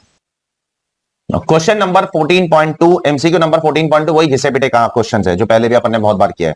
What is the penalty leviable under 270A as a consequence of assessment under 143(3 if the addition was not on account of misreporting? Misreporting नहीं है तो देखो जरा 143(3 में क्या हो रहा है। देखो यहां पर आपने इनकम प्रोसेस कितने पे किया? 13.5 लाख रुपए का लॉस है। अब वो घट के कितना हो गया? 10,50,000 रुपए का लॉस घट के हो गया। तो आपका अंडर रिपोर्टेड इनकम कितना हो गया? 3 लाख रुपए हो गया। 3 लाख रुपए की आपके अंडर रिपोर्टेड इनकम होगी। Yes, under reported income 3 lakh, क्योंकि 13,50,000 से 10,50,000 पे आ गया, under reported income 3 lakh. Now the question is, अब इस पे टैक्स कैसे निकालने का? याद करो, अगर लॉस घट जाता है, अगर पहले लॉस था और वो लॉस आगे जाकर घट जाता है या इतना घट जाता है कि इनकम बन जाता है, तो उस केस में लंबा चौड़ा फॉर्मूला फॉलो करने की जरूरत नहीं है। जितना भी अंडर रिपोर्टेड इनकम आता है उस पर डायरेक्टली टैक्स निकालो। देयरफॉर 3 लाख पे डायरेक्टली टैक्स निकालना पड़ेगा। 3 लाख पे डायरेक्टली टैक्स कितना आ जाएगा? 31.2% के हिसाब से टैक्स निकालोगे, क्योंकि ये एसएससी कौन है? ये एसएससी एक कंपनी है, तो 31.2% के हिसाब से टैक्स निकाल दो, क्योंकि यहां लिखा है उसका टैक्स रेट 30% है। तो 31.2% के हिसाब से टैक्स आ जाएगा 93,600। और ये क्वेश्चन मिस रिपोर्टिंग पे नहीं है, मतलब ये अंडर रिपोर्टिंग पे, मतलब यहां पर 50% वाली पेनल्टी लगेगी। देयरफॉर यहां पर 50% वेलकम टू 46,800। ठीक है, चेक कर लो। Question number 14.3. What is the penalty leviable under 270A at the time of passing of 147 order, assuming that it is misreporting of income? देखो फिर से आपको वही फॉर्मूला अप्लाई करना है। अब जब 147 आप अंडर रिपोर्टेड इनकम 147 में ढूंढते हो तो फॉर्मूला क्या है पता है आपको? इनकम रीअसेस्ड इन 147 माइनस इनकम प्रीवियसली असेस्ड। तो अब रीअसेस कितने पे हो रही है? इनकम 2 लाख पे। ऊपर जाकर चेक कर लेना, इनकम रीअसेस कितने पे हो रही है? 2 लाख पे। यहां पर चेक कर सकते हो। प्रीवियसली कितने पे असेस हुई थी? 10.5 लाख, लेकिन नेगेटिव। देयरफॉर इसको माइनस माइनस करूंगा तो ये प्लस हो जाएगा। तो 2 lakh minus of minus 10,50,000 will come to 12,50,000। अब इस पे आपको क्या करना पड़ेगा? डायरेक्टली टैक्स निकालना पड़ेगा 31.2% का। डायरेक्टली टैक्स निकालोगे 3,90,000 आएगा, लेकिन अब इस पे आपको 50% नहीं 200% की पेनल्टी मारना पड़ेगा, क्योंकि ये मिस रिपोर्टिंग वाला केस है। Therefore 200% will come to 7,80,000 rupees. Check कर लो। MCQ number 14.4. Assuming that, ये एक theory MCQ है, assuming that the additions made in the order under 147 are not on account of misreporting. Misreporting नहीं है, मतलब वो 50% वाले केस है, but only on account of underreporting. Z seeks to claim immunity from imposition of penalty under 270 and initiation of proceedings under 276C of the Act by filing an application in this regard before the AO. What are the other conditions that needs to be satisfied? देखो, अगर आपका miss reporting वाला case है ना तो penalty नहीं बच सकती है, छोड़ दो। लेकिन अगर आपका नॉर्मल केस है, 50% वाला केस है ना, अंडर रिपोर्टिंग वाला केस, 50% वाला केस, तो आपकी पेनल्टी बच सकती है। कैसे बच सकती है? सबसे पहले आपको टैक्स भर देना है जो भी आया है, इंटरेस्ट भर देना है जो भी आया है, समय के अंदर एप्लीकेशन दे देना है, जो भी गवर्नमेंट ने समय बोला 1 महीने के अंदर आपको एप्लीकेशन देना पड़ता है, और आपको अपील नहीं करना है अपने असेसमेंट ऑर्डर को। तो अगर आप ये सारे कंडीशन फुलफिल कर देते हो तो आपकी पेनल्टी माफ हो जाएगी। लेकिन कौन सी वाली? 50% वाली। 200% वाली पेनल्टी माफ नहीं होती है। सर ये किधर लिखा है? Sir it is written in section 270AA। 270AA में मैंने आपको पूरा का पूरा डिस्कशन क्लास में सिंप्लीफाई करके बताया, चेक कर लेना जाके। ठीक है, तो टैक्स भर दो, इंटरेस्ट भर दो, एप्लीकेशन दे दो। ठीक है, और साथ साथ में आपको क्या करना है? अपील फाइल नहीं करना है, बस। तो आप point number 1 and point number 4 is the answer, and therefore the answer to this question is point number D. ठीक है, चेक कर लो। MCQ नंबर 14.5 बहुत अच्छा MCQ है, ये भी एक रीसेंट अमेंडमेंट के ऊपर है। Out of the addition of 3 lakh made by order passed under 143(3) an amount of 1 lakh is on account of false entry deliberately made by Z. तो याद करो, अगर false entry books of account में मारोगे तो जितने रुपए की फॉल्स एंट्री मारते हो उतने रुपए की पेनल्टी लगती है अब से 271 ए डी के अंदर, याद करो। और प्रोसिक्यूशन तो लगेगा ही आपके ऊपर, तो चेक कर लो। यहां पर आपको 1 लाख रुपए की 270 फॉल्स एंट्री नहीं मारने का बुक्स में, फॉल्स एंट्री मारेगा तो उतने की पेनल्टी जितने की एंट्री, प्लस आपके ऊपर प्रोसिक्यूशन भी लग जाएगा, ठीक है। तो this is what question number 14 is all about. I think so this is the last question of this MCQ. MCQ number 15 की तरफ बढ़ते हैं। 15.1 what would be the amount of disallowance if any of the interest paid by X to Y in computation of total income of X. तो X जो Y को interest pay कर रहा है उसमें कितना डिसअलाउंस होगा। तो सबसे पहले अपने को ये प्रूव करना पड़ेगा क्या एक्स और वाई एसोसिएटेड एंटिटी है क्या। हाँ है। क्यों है? क्योंकि एक्स वाई के अंदर 30%, वाई एक्स के अंदर, या कुछ तो ऐसा, एक्स होल्ड्स 30% इन वाई। तो अगर एक एंटिटी दूसरे एंटिटी में 26% या उससे ज्यादा वोटिंग पावर होल्ड करता है तो दोनों बन जाते हैं क्या, एसोसिएट एंटरप्राइज। अब यहां पर आपको अप्लाई करना पड़ेगा 94B। 94B में कितना डिसअलाउंस होता है? Step number 1, interest paid in excess of 30% of EBITDA. अब यहां पर एबिटा कितना है इस क्वेश्चन के अंदर? इस क्वेश्चन के अंदर एबिटा देखते हैं सबसे पहले। एबिटा है यहां पर 6 करोड़ रुपए का, ठीक है। और इंटरेस्ट कितना पे किया है? 50 करोड़ का 6% वेलकम टू 3 करोड़। तो interest paid in excess of 30% of EBITDA and interest paid कितना है? Paid to associate enterprise 3 crore. ये कुछ डेटा दिमाग में रखना। चलो अभी यहां पर सब्स्टिट्यूट करते। Interest paid in excess of 30% of EBITDA, interest paid is 3 crore, 30% of EBITDA is 1.8 crore, therefore point number 1 will come to 1.2 crore. Second point क्या होता है उसके अंदर? Interest paid to associate enterprise which is 3 crore. दोनों में से जो भी लोअर होगा उतना डिसअलाउ हो जाएगा। देयरफॉर इस पर्टिकुलर क्वेश्चन के अंदर कितना डिसअलाउ होने वाला है? 1 करोड़ 20 लाख रुपीस का डिसअलाउंस होने वाला है। Therefore the answer to first question is C. Check कर लो, ठीक है। ये इसका सी होने वाला है। देखो एबिटा कितना है? 6 करोड़, उसका 30% 1.8 करोड़। इंटरेस्ट कितना पे किया? 3 करोड़, 50 करोड़ का 6%। तो step number 1 3 crore minus 1.8 crore, 1.2 crore. Step number 2 amount paid to associate enterprise, that is interest paid to associate enterprise, that is 3 crore, whichever is lower, ठीक है। थोड़ा दिमाग फास्ट चलाना अभी चालू करो। Question number 15.2, MCQ number 15.2. At what rate of tax will the income of X from manufacturing business, point number 1, dividend, point number 2, and FNO trading be taxed? Assuming that X opt for special provision introduced by Taxation Law Amendment Act 2019, ignore surcharge and health and education cess. अब सुनो जरा, यहां पर बोल रहा है कि X वो स्पेशल प्रोविजन लेना चाहता है। तो अब कौन सा स्पेशल प्रोविजन एक्स ले सकता है? क्या 115 BA ले सकता है? BA नहीं ले सकता है। क्यों नहीं ले सकता है? सर मैन्युफैक्चरिंग तो करता है सर, 1 अक्टूबर 2020 के बाद से भी कंपनी शुरू हुई है, तो BA क्यों नहीं ले सकता है? क्योंकि BA में you should not be engage in any other activity. अगर किसी और एक्टिविटी में एंगेज हो जाओगे तो BA नहीं मिलता है। अब यहां पर एसएससी किसी और एक्टिविटी में एंगेज हो रहा है। कौन सी एक्टिविटी? FNO। ये FNO में एंगेज हो रहा है ना, इसलिए वजह से फंस जाएगा ये, ठीक है। देयरफॉर इसके लिए ऑप्शन क्या बचता है? BAA। और BAA में उसका टैक्स रेट क्या हो जाएगा? मैन्युफैक्चरिंग बिजनेस तो उसका 22% के हिसाब से टैक्स होगा। FNO बिजनेस भी उसका नॉर्मल 22% जो 115 BAA में, और 115 BBD से जो उसको डिविडेंड आ रहा है, BBD से कैसे आ रहा है? फॉरेन कंपनी से डिविडेंड आ रहा है ना उसको। अरे एक्स को डिविडेंड कहां से आ रहा है? चेक करो, फॉरेन कंपनी से आ रहा है। एक ऐसी फॉरेन कंपनी से जिसमें अपना 26% या उससे ज्यादा शेयर है, तो ऐसी कंपनी से अगर डिविडेंड आता है तो वो स्पेशल रेट पे टैक्स होता है 15% के। तो 115 BAA में भी जो स्पेशल रेट्स की इनकम है वो स्पेशल रेट्स भी टैक्स होगी। जैसे long term capital gain, short term capital gain, 111 है, 112 है, वो सब स्पेशल रेट्स भी टैक्स होगी। वैसे 115 BBD वाली इनकम भी स्पेशल रेट्स पे टैक्स। देयरफॉर डिविडेंड के लिए कोई स्पेशल रेट नहीं है यहां पर। FNO के लिए कोई स्पेशल रेट नहीं है, वो 22% के रेट पे टैक्स होगा। मैन्युफैक्चरिंग बिजनेस के लिए कोई स्पेशल रेट नहीं है, 22% 115 BAA। लेकिन डिविडेंड के लिए स्पेशल रेट है ना 115 BBD के अंदर। अगर फॉरेन कंपनी से डिविडेंड मिलता है तो 15% पे टैक्स होगा। चेक कर लो। 15.3 which of the statement is correct as regard taxability of royalty in the hands of X? अब देखो उसके लिए ऊपर वाला पैराग्राफ पढ़ते। यहां पर X क्या कर रहा है? X क्या कर रहा है? X एक इंडियन कंपनी है, एक इंडियन एंटिटी है, देयरफॉर वो रेजिडेंट है। अब सेक्शन 115 BBF यहां पर अट्रैक्ट हो जाएगा। अगर कोई रेजिडेंट रॉयल पेटेंट करता है, कोई चीज डेवलप करता है, सुन लो, अगर कोई रेजिडेंट कोई चीज डेवलप करता है, उसको पेटेंट करता है, और उसको डेवलप करने में उसने 75% से ज्यादा खर्चा इंडिया में किया है, 75% से ज्यादा खर्चा इंडिया में किया है, तो उसको 115 BBF का ऑप्शन मिलता है। 115 BBF में क्या होता है? उसने जितनी भी रॉयल्टी कमाया उसका 10% टैक्स। ये मैट के चैप्टर में मैंने आपको पढ़ाया था और मैंने आपको ये भी बोला था इसमें मैट भी नहीं लगता है। MAT is also exempt on this particular income. तो इस पर आपको कितना टैक्स लग जाएगा? Just 10% of gross revenue. अब उसमें क्या आपको एक्सपेंसेस का रिडक्शन मिलेगा? नहीं मिलेगा। देखो एसएससी सारे कंडीशन फुलफिल कर रहा है। एसएससी एक इंडियन है, 90% खर्चा वो इंडिया में कर रहा है, ठीक है। पेटेंट डेवलप कर रहा है, इंडिया में रजिस्टर करवा रहा है, और उसने 5 करोड़ रुपए की इनकम कमाया। ये 4 करोड़ 20 लाख का, 42 लाख का उसको खर्चे का रिडक्शन नहीं मिलेगा। Therefore the answer to this question would be what? Royalty of 5 crore is taxable at the rate of 10% under 115 BBF। उसका मैंने रीजनिंग यहां पर आपको ऊपर दे दिया है। रेजिडेंट है, पेटेंट डेवलप कर रहा है, 10% ग्रॉस अमाउंट का टैक्स लग जाएगा, 75% खर्चा इंडिया में कर रहा है, उसको डिडक्शन मिल जाएगा, ठीक है। कोई टेंशन वाली बात नहीं। 15.4 MCQ number 15.4 if X desires to avail the beneficial tax rate provided under taxation law 2019 that is 115 BAA, अगर 115 BAA वो डिजायर करता है लेना, तो उसको क्या डिडक्शन मिलेंगे क्या नहीं मिलेंगे? तो देखो मैंने उसको सम अप कर दिया लेफ्ट हैंड साइड पे। एडिशनल डेप्रिसिएशन नहीं ले सकता है, नॉर्मल डेप्रिसिएशन ले सकता है और 80 JJAA का चैप्टर 6 का डिडक्शन भी ले सकता है। ये मैंने आपको पहले भी बोला है, इसके पहले भी बहुत सारे एमसीक्यूज में ये चीज आ चुका है यार। 80 JJAA का डिडक्शन इकलौता डिडक्शन है जो मिलता है उनको। इसके अलावा 80 MM करके एक दो तीन डिडक्शन है जो मिलते हैं चैप्टर 6 में, लेकिन 80 JJAA हर जगह कॉमन है और एडिशनल डेप्रिसिएशन नहीं मिलेगा, नॉर्मल डेप्रिसिएशन मिल जाएगा। चेक कर लो, that's it, this is question number 15। Question number 16.1 की तरफ जाते हैं। 16.1 क्या बोलता है? In the context of the provisions of 115 JB which of the following statement is correct. अब देखो 115 JB के अंदर बोला गया कि फॉरेन कंपनी के ऊपर मैट इंडिया में कब लगता है। ध्यान से सुनना, फॉरेन कंपनी पे इंडिया में मैट कब लगेगा, ठीक है। फॉरेन कंपनी पे इंडिया में मैट तब लगता है जब उस फॉरेन कंपनी के साथ, वो फॉरेन कंपनी जिस कंट्री में भी है उसके साथ हमारा DTAA है, और अगर उस फॉरेन कंपनी का इंडिया में अगर फी है तो उसको मैट लग जाएगा।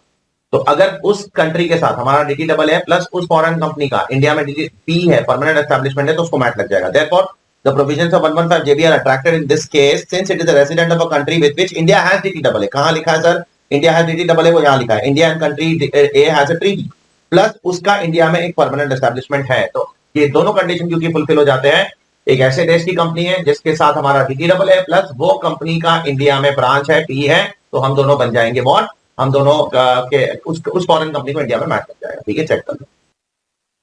MCQ number 16.2 what is the rate at which fees for technical services received by DEF INC which is a foreign company is chargeable to tax in India? It is 10%। तो 10% fees 44 DA में नहीं आएगा, नहीं आएगा। क्यों नहीं आएगा बताता हूं। 10% पे टैक्स लग जाएगा। 44 DA में नहीं आएगा because the fees for technical service is not effectively connected with the branch office in India. वो जो FTS कमा रहा है ना बाहर वाली एंटिटी, वो इंडिया के ब्रांच से रिलेटेड नहीं है, वो कुछ और कमा रहा है, वो कुछ अलग FTS कमा रहा है, इंडिया के ब्रांच के अंदर कुछ और एक्टिविटी होती है, तो it is not connected with that. Therefore यहां पर 115A एप्लीकेबल। और 115A में क्या बोला गया? टैक्स रेट क्या होगा FTS का? 10% एज पर 115A और DTAA व्हिचएवर इज लोअर। और यहां पर देखो DTAA में 10% दिया है और इनकम टैक्स का 10% जो है उस पर सरचार्ज भी लगेगा, सेस भी लग सकता है, ठीक है, सरचार्ज और सेस लगता है। तो इनकम टैक्स का 10% विल बी हायर। यहाँ DTAA का 10% के ऊपर फ्लैट रेट होता है, इसके ऊपर सरचार्ज सेस नहीं लगता है। देयरफॉर उसको 75 करोड़ या 75 लाख जो भी है, 75 लाख पे डायरेक्टली 10% टैक्स के हिसाब से टैक्स भरना पड़ेगा एज पर सेक्शन 115 है। और ये जो 10% रेट है उस पर मैं सरचार्ज क्यों नहीं मार रहा हूँ, सेस क्यों नहीं मार रहा हूँ? क्योंकि ये DTAA वाला रेट है, ठीक है। चेक कर लो। MCQ number 16.3 in respect of sale of shares in Bottle Private Limited which of the following statement is correct? अब Bottle Private Limited के शेयर्स आपने कभी खरीदे थे? 2004 में खरीदे थे, 2004, और अभी बेच रहे हो, भी फॉरेन करेंसी में खरीदा था, ठीक है। अब बेच रहे हो 2020, 21, 22 के अंदर, मतलब ये लॉन्ग टर्म है। अब Bottle Private Limited एक अनलिस्टेड शेयर है, unlisted long term share, section 112 के हिसाब से टैक्स रेट आएगा। कितना टैक्स रेट है? जाकर टैक्स रेट का चार्ट चेक करना। अगर long term capital gains unlisted shares के ऊपर है तो उस पर 10% टैक्स लगता है without indexation and without first proviso to 48। Without indexation मतलब इंडेक्सेशन नहीं मिलेगा आपको, फर्स्ट प्रोवाइजर टू 48 नहीं मिलेगा, मतलब वो TTBR TTSR में जो कन्वर्ट करना होता है ना रूल 115A के हिसाब से, वो भी करने की जरूरत नहीं। कहां लिखा गया है? टैक्स रेट के चार्ट में जाकर चेक करना कि अगर लॉन्ग टर्म कैपिटल गेन्स और अनलिस्टेड शेयर्स कमाते हो आप तो उस पर आपको 10% टैक्स है बिना इंडेक्सेशन के, बिना फर्स्ट प्रोवाइजर टू 48 के। Therefore the answer to this question is point number B. 16.4 MCQ. Which of the following statement is correct? Assuming that the rates specified in the DTAA are same as the provided under the act. अब सुनो जरा, एक foreign company के लिए mat में relaxation होता है। क्या रिलैक्सेशन होता है फॉरेन कंपनी के लिए? मैट में कहां रिलैक्सेशन? इंटरेस्ट इनकम पे रिलैक्सेशन है, डिविडेंड इनकम पे रिलैक्सेशन है, रॉयल्टी इनकम पे रिलैक्सेशन है, FTS इनकम पे रिलैक्सेशन है और capital gain on securities income पे रिलैक्सेशन है। ये सारी इनकम, ये 5 इनकम जो मैंने आपको बोला, फॉरेन कंपनी पे इनकम पे मैट नहीं लगता है अगर इनके नॉर्मल टैक्स रेट मैट के रेट से कम है। मतलब नॉर्मल टैक्स रेट मतलब जो उनका नॉर्मल इनकम टैक्स लॉ में रेट है वो 15% से कम है। देयरफॉर इस क्वेश्चन के अंदर उसका 2 इनकम यहां पर माफ हो जाएगी। क्या कैपिटल गेन्स में उसको माफी मिलेगी? मिलेगी, क्योंकि कैपिटल गेन्स उसका 10% पे, मैट 15% पे, देयरफॉर कैपिटल गेन्स पे उसको मैट नहीं लगेगा, ठीक है। और किस पे उसको मैट नहीं लगेगा? फीस फॉर टेक्निकल सर्विसेज पे भी मैट से बच जाएगा। क्यों बच जाएगा? क्योंकि फीस फॉर टेक्निकल सर्विसेज भी 10% पे टैक्स रेट है, मैट 15% पे लगता है। देयरफॉर 2 चीजों में उसको माफी मिलने वाली है, एक कैपिटल गेन्स की इनकम पे और एक टेक्निकल सर्विसेज वाली इनकम, क्योंकि ये दोनों इनकम 10% से कम रेट पे टैक्स हो रही है, इसलिए इस पे मैट नहीं लगेगा। ये रिलैक्सेशन सिर्फ फॉरेन कंपनी को, जाकर मैट का चैप्टर चेक कर लेना। Therefore the answer to this question is C. A गलत है। A बोलता है कि सिर्फ कैपिटल गेन्स इनकम बचेगी, नहीं नहीं। B बोलता है कि सिर्फ FTS बचेगी, नहीं नहीं। D बोलता है कि कैपिटल गेन्स भी बचेगी, FTS भी बचेगी, अदर इनकम भी बचेगी, ये भी गलत है। आंसर सही क्या है? कैपिटल गेन्स इनकम में बच जाओगे मैट लगने से और FTS में बच जाओगे मैट लगने से। क्वेश्चन नंबर 17 की तरफ बढ़ते हैं। 17.1 एमसीक्यू नंबर, चलो देखते हैं। Is Wellness private limited required to get its books of accounts audited under 44 AB and the answer is yes. और इसका कारण क्या है? कारण दो है। एक तो इसका टर्नओवर 1 करोड़ रुपए से ज्यादा है, ये इसका कारण है। टर्नओवर 1 करोड़ से ज्यादा है, वो लिखा हुआ है ऊपर कहीं तो, ठीक है, बता देता हूं आपको। ठीक है, 1.1 करोड़ का टर्नओवर है। और इसका टर्नओवर ना, इसको ऑडिट की लिमिट ना 10 करोड़ मिल जाती है, मिल सकती है। कब मिल सकती है 10 करोड़ की लिमिट? अगर आपका cash receipt is up to 5% of total receipt and cash payment is also up to 5% of total receipt. अब इसका कैश रिसीट है ना 5% के अंदर है, एग्जैक्ट 5% है। अगर आप चेक करोगे कैश रिसीट में, तो ये 5.5 लाख रुपए का उसका कैश रिसीट है, डिवाइड बाय 1.1 करोड़, एग्जैक्ट 5% आता है। कैश रिसीट में तो बच गया, लेकिन कैश पेमेंट में फंस जाएगा। कैश पेमेंट में ये आएगा, ये आएगा, ये आएगा, ये सब कैश पेमेंट आ जाएंगे। तो ये प्लस ये डिवाइड बाय ये करोगे ना, तो कुछ 10% का इसका कैश पेमेंट है। इसलिए इसको 10 करोड़ वाला लिमिट नहीं मिलने वाला, इसको मिलने वाला है सिर्फ 1 करोड़ वाला लिमिट। देयरफॉर इसको ऑडिट करवाना पड़ेगा। क्यों? क्योंकि इसका टर्नओवर 1 करोड़ से ज्यादा है और इसका कैश पेमेंट जो है, रिसीट से तो बच गया है, लेकिन पेमेंट 5% से ज्यादा हो जाता है। चेक कर लो।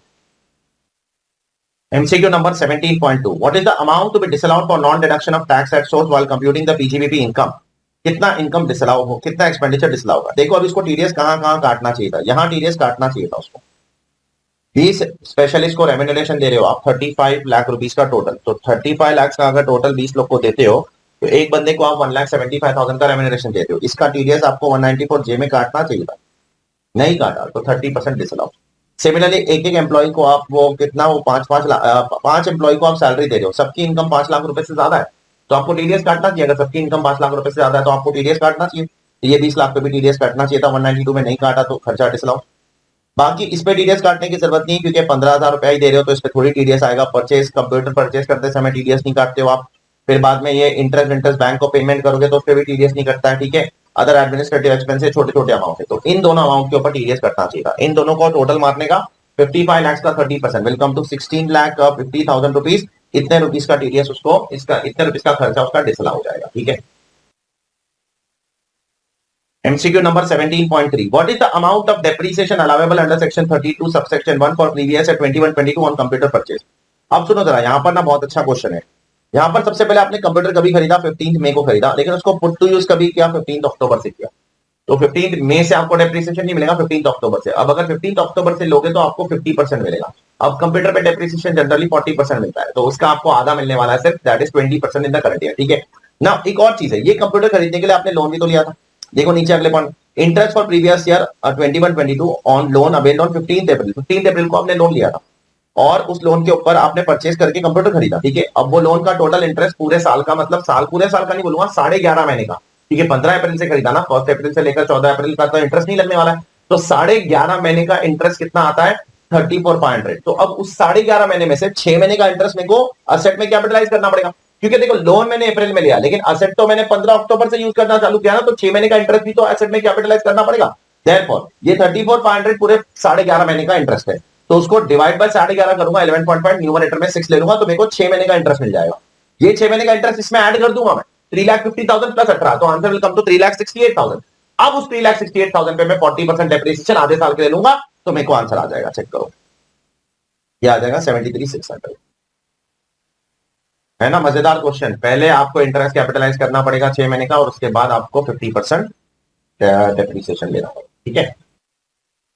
Question number 17.4. What is the total income of wellness private limited for the AY 22-23? बहुत ध्यान से सुनना। इसकी ग्रॉस रिसीट 1 करोड़ 10 लाख, उसमें से उसने सारे के सारे पेमेंट्स कितने किया है? 55,70,000। इन सबका टोटल अगर मैं मारूं तो 55,70,000 का वो उसने टोटल पेमेंट किया है, ठीक है। ध्यान से सुनना, कुछ चीजें इसमें मैं इग्नोर कर रहा हूँ, लेकिन उसमें से 16,50,000 रुपया डिसअलाउ हो जाएगा। क्यों डिसअलाउ हो जाएगा? वो ऊपर वो 192 और 190J में जो 194J में जो टीडीएस नहीं काटा था, उसके लिए डिसअलाउ हो जाएगा। ध्यान से सुनना प्लीज, बहुत ध्यान से सुनना। उसके बाद डेप्रिसिएशन का मुझे डिडक्शन मिल जाएगा 73,600, जो पिछले क्वेश्चन के अंदर से मुझे मिल रहा है यहां से। और साथ साथ में जो इंटरेस्ट, टोटल इंटरेस्ट कितना है मेरा? टोटल इंटरेस्ट है 34,500, उसमें से 18,000 तो कैपिटलाइज हो गया, लेकिन बाकी 16,500 तो मुझे अलाउ होगा ना डिडक्शन। 18,000 ऐड होकर डेप्रिसिएशन के तौर पे मिलता है, लेकिन 16,500 भी तो लेस होगा। तो अब सर इसमें दो चीज आपने लेस नहीं की है, कौन सी पता है? एक वेजेस मैंने लेस नहीं किया सर। वेजेस काय को लेस नहीं किया सर? क्योंकि वो कैश में पेमेंट कर रहा हूं। चेक करो, कैश में पेमेंट कर रहा हूं, 48 में डिसअलाउ हो जाएगा। ये वेजेस मैंने कंसीडर नहीं किया, I have not consider this wages. Plus ये एडवांस भी मैंने कंसीडर नहीं किया। एडवांस क्यों नहीं किया कंसीडर सर? क्योंकि एडवांस थोड़ी एक्सपेंस होता है, एडवांस का थोड़ी डिडक्शन मिलता है कभी। एडवांस तो बैलेंस शीट में जाता है, एक्सपेंस जब इनकर करोगे तब डिडक्शन मिलेगा ना। देयरफॉर बहुत ही अच्छे से देखना, सबसे पहले 1 करोड़ 10 लाख ग्रॉस रेवेन्यू, उसमें से 55 लाख 70 में क्या क्या आएगा? वेजेस नहीं लिया मैंने, वेजेस नहीं लिया क्योंकि वेजेस अलाउ नहीं होगा। एडवांस नहीं लिया, वो अलाउ नहीं होगा, ठीक है। इंटरेस्ट नहीं लिया क्योंकि वो अलग से आ जाएगा। तो 55 लाख 70 में क्या आएगा? 1 2 और बस ये दो ही चीज, और क्या, ठीक है। 1 2 और एक और चीज आ जाएगी, और ये 70,000 रुपए का तुम्हारा ये आ जाएगा अदर एडमिनिस्ट्रेटिव, और कुछ नहीं आएगा, ठीक है। दैट्स इट, बस। It is simple as this, कोई बहुत ज्यादा महान क्वेश्चन है। फिर ये 16,50,000 रुपए आपका डिसअलाउ हो जाएगा इसमें से, इसमें से, इसमें से। ये 35 लाख और 20 लाख में से 16,50,000 आपका डिसअलाउ हो गया। 30% डिसअलाउ करना पड़ेगा क्योंकि टीडीएस नहीं काटा। उसके बाद डेप्रिसिएशन, अदर इंटरेस्ट जो ऊपर कंसीडर नहीं किया, और वेजेस को तो इग्नोर कर दिया क्योंकि वो अलाउ नहीं होने वाला है, तो रिड्यूस कैसे कर सकता हूँ? और एडवांस को भी अलाउ नहीं कर सकता हूँ, इसलिए रिड्यूस नहीं किया। As simple as that. Question number 17.5. Is any penalty imposable on the company for cash receipt from customer X, and if yes, how much? क्या कंपनी पे कोई पेनाल्टी लगेगा कैश रिसीट लेने के लिए? The answer is yes, definitely लगेगा। कौन से सेक्शन में लगेगा सर बताओ? बताता हूं। यहां लग जाएगा। आपने 5.5 लाख रुपए का एक सिंगल बिल बनाया और फिर बाद में उसके ऊपर आपने कैश लिया। अगर एक सिंगल बिल 2 लाख या उससे ज्यादा का है और उसके ऊपर अगर आप मल्टीपल डेज में भी कैश रिसीव करते हो ना, तो 269 एसटी अट्रैक्ट हो जाएगा। 269 एसटी अट्रैक्ट हो जाएगा तो 271 डीए में पेनाल्टी लग जाएगी। कितने की पेनाल्टी लगेगी? 5.5 लाख की। एक दिन में 2 लाख या उससे ज्यादा रिसीव करना अलाउड नहीं है, और एक रिसीट अगर 2 लाख की है तो मल्टीपल डेज में भी आप 2 लाख या उससे ज्यादा कैश नहीं ले सकते। सपोज अगर आज मैं 10 लाख रुपए का आपको सामान बेचता हूं और रिसीट बनाता हूं 10 लाख की, तो और अगर मैं 10 दिनों में 1-1 लाख रुपया कैश रिसीव करता हूं, नहीं अलाउड है, क्योंकि एक बिल 2 लाख या उससे ज्यादा का हो गया तो आप 1 रुपया भी कैश में रिसीव नहीं कर सकते हो। आपके ऊपर 269 एफटी और 271 डीए में पेनाल्टी लग जाएगी। 5.5 लाख रुपए की पेनाल्टी यहां पर लगने वाली है, चेक कर लो बराबर से, ठीक है। तो चलिए क्वेश्चन नंबर 18 की तरफ बढ़ते। 18.1 18.1 क्या बोलता है क्वेश्चन? चलो बढ़ते, बहुत अच्छा क्वेश्चन है। What would be the depreciation allowable under section 32 in respect of block of plant and machinery 15%? Plant and machinery जो 15% ब्लॉक में आता है उसका डेप्रिसिएशन कितना आएगा? And motor car for A Y 22-23। तो and assume that motor car is the only asset in the block. चलो ठीक है, तो अब अपने को दो चीज का डेप्रिसिएशन निकालना है, एक प्लांट एंड मशीनरी के ब्लॉक का डेप्रिसिएशन निकालना है, एक मोटर कार का निकालना है, ठीक है। तो चलो सबसे पहले हम लोग प्लांट एंड मशीनरी का निकालते हैं, जो आप लेफ्ट हैंड साइड में यहाँ पर देख सकते हो, ठीक है। अब प्लांट एंड मशीनरी में देखो, ओपनिंग डब्ल्यूडीवी आपके पास 95 लाख रुपीस की पड़ी हुई है। 95 लाख की ओपनिंग डब्ल्यूडीवी जो पड़ी हुई है यहाँ पर आप देख सकते हो, उस पे आपको 15% डेप्रिसिएशन मिल जाएगा। हाँ, तो ये हो जाएगा 1,42,000 14,25,000। ये ओपनिंग डब्ल्यूडीवी पे 15%, ठीक है। प्लस करंट ईयर में आपने नई प्लांट मशीनरी खरीदी है 40 लाख की। देखो यहाँ पर 40 लाख की खरीदी है, लेकिन उसको पुट टू यूज कब से किया है? पुट टू यूज 1 नवंबर से किया है, तो इसका हाफ डेप्रिसिएशन मिल जाएगा आपको, ठीक है। हाफ डेप्रिसिएशन मतलब कितना? 15% का आधा विल बी 7.5%। साथ साथ में इसी मशीनरी को खरीदने के लिए, ये 40 लाख की मशीनरी को खरीदने के लिए आपने लोन लिया है। देखो कभी लिया है? सितंबर में। तो सितंबर में लोन लिया, तो सितंबर और अक्टूबर, और पुट टू यूज कब से किया? 1 नवंबर से। तो अगर सितंबर से लोन लिया और पुट टू यूज 2 महीने बाद किया, तो सितंबर और अक्टूबर का जो इंटरेस्ट है उस लोन के ऊपर जो फिक्स्ड एसेट के लिए, वो कैपिटलाइज हो जाएगा। तो 2 महीने का इंटरेस्ट भी आपको कैपिटलाइज करना पड़ेगा। कैसे? 30 लाख का लोन लिया है, multiply by 10% will come to 3 lakh rupees for 1 year, per annum 3 lakh. अब 2 महीने का कितना हो जाएगा? 1 महीने का 25,000, तो 2 महीने का कितना हो जाएगा? 50,000। तो आपको इस पर्टिकुलर 40 लाख में 2 महीने का इंटरेस्ट भी कैपिटलाइज करना पड़ेगा, दैट इज 50,000, और वो एक बार हो जाएगा 40,50,000 रुपीस। ये आपका एक्चुअल कॉस्ट होगा जिस पर आपको डेप्रिसिएशन मिलने वाला है। अब आपको इस पर 2 डेप्रिसिएशन मिलेगा, एक तो नॉर्मल डेप्रिसिएशन तो मिलेगा ही 7.5, एडिशनल भी मिलेगा क्योंकि SSC is engage in manufacturing of leather. Check करो, और ये जो मशीनरी एसएससी ने खरीदा है ये न्यू प्लांट एंड मशीनरी है। तो अगर न्यू प्लांट एंड मशीनरी आप खरीदते हो मैन्युफैक्चरिंग बिजनेस में, तो आपको एडिशनल डेप्रिसिएशन भी मिलना है। तो इसको नॉर्मल तो मिलेगा ही 15 का आधा 7.5, लेकिन एडिशनल भी मिल जाएगा 20 का आधा, दैट इज 10%। तो इसको टोटल डेप्रिसिएशन कितना मिलेगा? 17.5%, एंड देयरफॉर उसका टोटल डेप्रिसिएशन विल बी 17.5%। और जब आप इसका डेप्रिसिएशन और इसका डेप्रिसिएशन टोटल करोगे तो आपको आंसर आ जाएगा 21,33,750 रुपीस। ये आपका प्लांट एंड मशीनरी का डेप्रिसिएशन है। अब बात करते हैं मोटर कार की। मोटर कार पे डेप्रिसिएशन आपको 30% मिलेगा। क्यों सर? क्योंकि मोटर कार कभी खरीदी गई है? देखो, मोटर कार 7 लाख रुपए का खरीदा था on 2 October 2019 and it was put to use on the same date. तो याद करो, अगर 23 सितंबर 2019 से लेकर, एक स्पेशल प्रोविजन है मोटर कार के लिए, 23 सितंबर 2019 से लेकर 31 मार्च 2020 के बीच में अगर मोटर कार खरीद के पुट टू यूज करते हो तो आपको 15% एक्स्ट्रा डेप्रिसिएशन मिलता है। नॉर्मली मोटर कार को 15% डेप्रिसिएशन मिलता है, बट यहां पर क्योंकि उस पीरियड में खरीदा है तो यहां पर आपको 15 प्लस 15 मिलेगा, दैट इज 30%। 30% डेप्रिसिएशन पहले साल का मिलेगा 1920 का। 490 आपकी डब्ल्यूडीवी सेकंड ईयर का भी 30% मिलेगा। और 30% उस मशीनरी पे हमेशा मिलता रहेगा, उस मशीनरी पे जो उस पीरियड में खरीदा है वो हमेशा जिंदगी भर के लिए उसका डेप्रिसिएशन 30% ही रहने वाला है। और जो 3,43,000 डब्ल्यूडीवी हो जाता है सेकंड ईयर में, और उसका 30% कम टू 1,02,900, एंड देयरफॉर इसका आंसर क्या है? 102,900 चेक कर लो। MCQ number 18.2 what is the quantum of disallowance if any attracted for non deduction of tax at source on interest paid to XINC during the previous year 21-22। अब देखते हैं XINC को कितना इंटरेस्ट पे किया है। XINC को अगर आप यहां देखो तो XINC को पे किया है 1,50,000 रुपीज का इंटरेस्ट, और XINC एक फॉरेन कंपनी है। तो अगर आप किसी फॉरेन कंपनी को पेमेंट करते हो और सामने वाली की इनकम अगर इंडिया में चार्जेबल टू टैक्स है तो आपको टीडीएस सेम ईयर में काटना पड़ेगा। सेम ईयर में, इसने नेक्स्ट ईयर में काटा, देखो नेक्स्ट ईयर मतलब साल खत्म होने के बाद। तो अब अगर फॉरेन कंपनी या नॉन रेसिडेंट को पेमेंट करते हो टीडीएस नहीं काटते हो तो कितना डिसअलाउंस होता है, याद करो, फुल 100% डिसअलाउंस होता है। 30% रेसिडेंट के केस में होता है, नॉन रेसिडेंट और फॉरेन कंपनी के केस में नहीं। तो यहां पर पूरा 1,50,000 रुपीज डिसअलाउ हो जाएगा। हाँ, अगर ये 31 मार्च तक काट लेता और फिर due date of filing of return तक भर देता तो इसका डिसअलाउंस नहीं होता। MCQ number 18.3 what would be the deduction allowable under section 35 if the company opts for special provision under 115BAA। देखो याद करो 115BAA के अगर स्पेशल प्रोविजन को आप ऑप्ट करते हो तो बहुत सारे डिडक्शंस गवर्नमेंट नहीं देती है। तो मैं यहां पर पहले आपको लिस्ट बता देता हूं कौन से नहीं देती है, कौन से देती है with respect to scientific research. अगर आप 115BAA ऑप्ट करते हो तो आपको 3512 नहीं मिलेगा, 3513 नहीं मिलेगा, 3512A नहीं मिलेगा, 3522AA नहीं मिलेगा और 3522A भी नहीं मिलेगा। ये सारे नहीं मिलेंगे, जाकर चेक कर लेना अपनी बुक। लेकिन अगर आप 115BAA ऑप्ट करते हो या for that matter even 115BA भी ऑप्ट करते हो या 115BAC ऑप्ट करते हो या 115BAD ऑप्ट करते हो, कोई भी अल्टरनेटिव टैक्स रेजिम ऑप्ट करते हो, ये सारे डिडक्शंस आपको नहीं मिलेंगे। लेकिन आपको 3511 और 14 मिलेगा जो revenue expenditure on scientific research है और capital expenditure on scientific research है, जिस पर आपको 100% डिडक्शन मिलता है, करंट ईयर का भी और पिछले 3 साल का भी वो मिलता है आपको। 115BAA वालों को भी मिलता है, BAB वालों को भी मिलता है, BAC वालों को भी मिलता है, BAD वालों को भी मिलता है, सबको मिलता है, सबको मिलता है वो, इवन तो यूर ऑप्टिंग। देयरफॉर यहां पर आपको ये सारे नहीं मिलेंगे लेकिन ये तो मिलेंगे। तो यहां पर क्या कोई 3511 और 14 वाला डिडक्शन है? डेफिनेटली है। देखो यहां पर expenditure on in-house research and development, research equipment purchase, ये 3514 में चला जाएगा तो ये मिलेगा आपको 115BAA में भी। और रेम्यूनरेशन पेड टू साइंटिस्ट 3511 ये भी मिलेगा आपको, रेम्यूनरेशन पेड टू साइंटिस्ट 3511 में आपको 115BAA फॉलो करने के बावजूद। चेक कर लो and therefore the answer to this question will come to 3 lakh rupees. Check कर लो।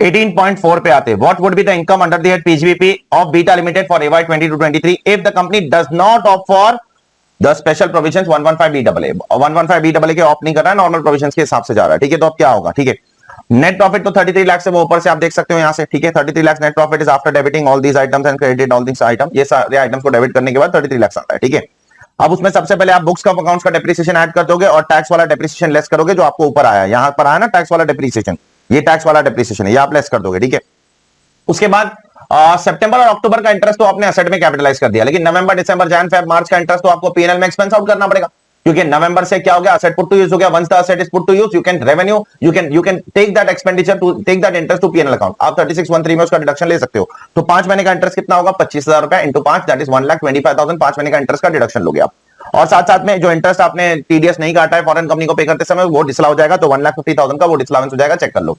अब आप बोलोगे सर ये सारी चीजें उधर क्यों नहीं कंसीडर की? कौन सी वाली?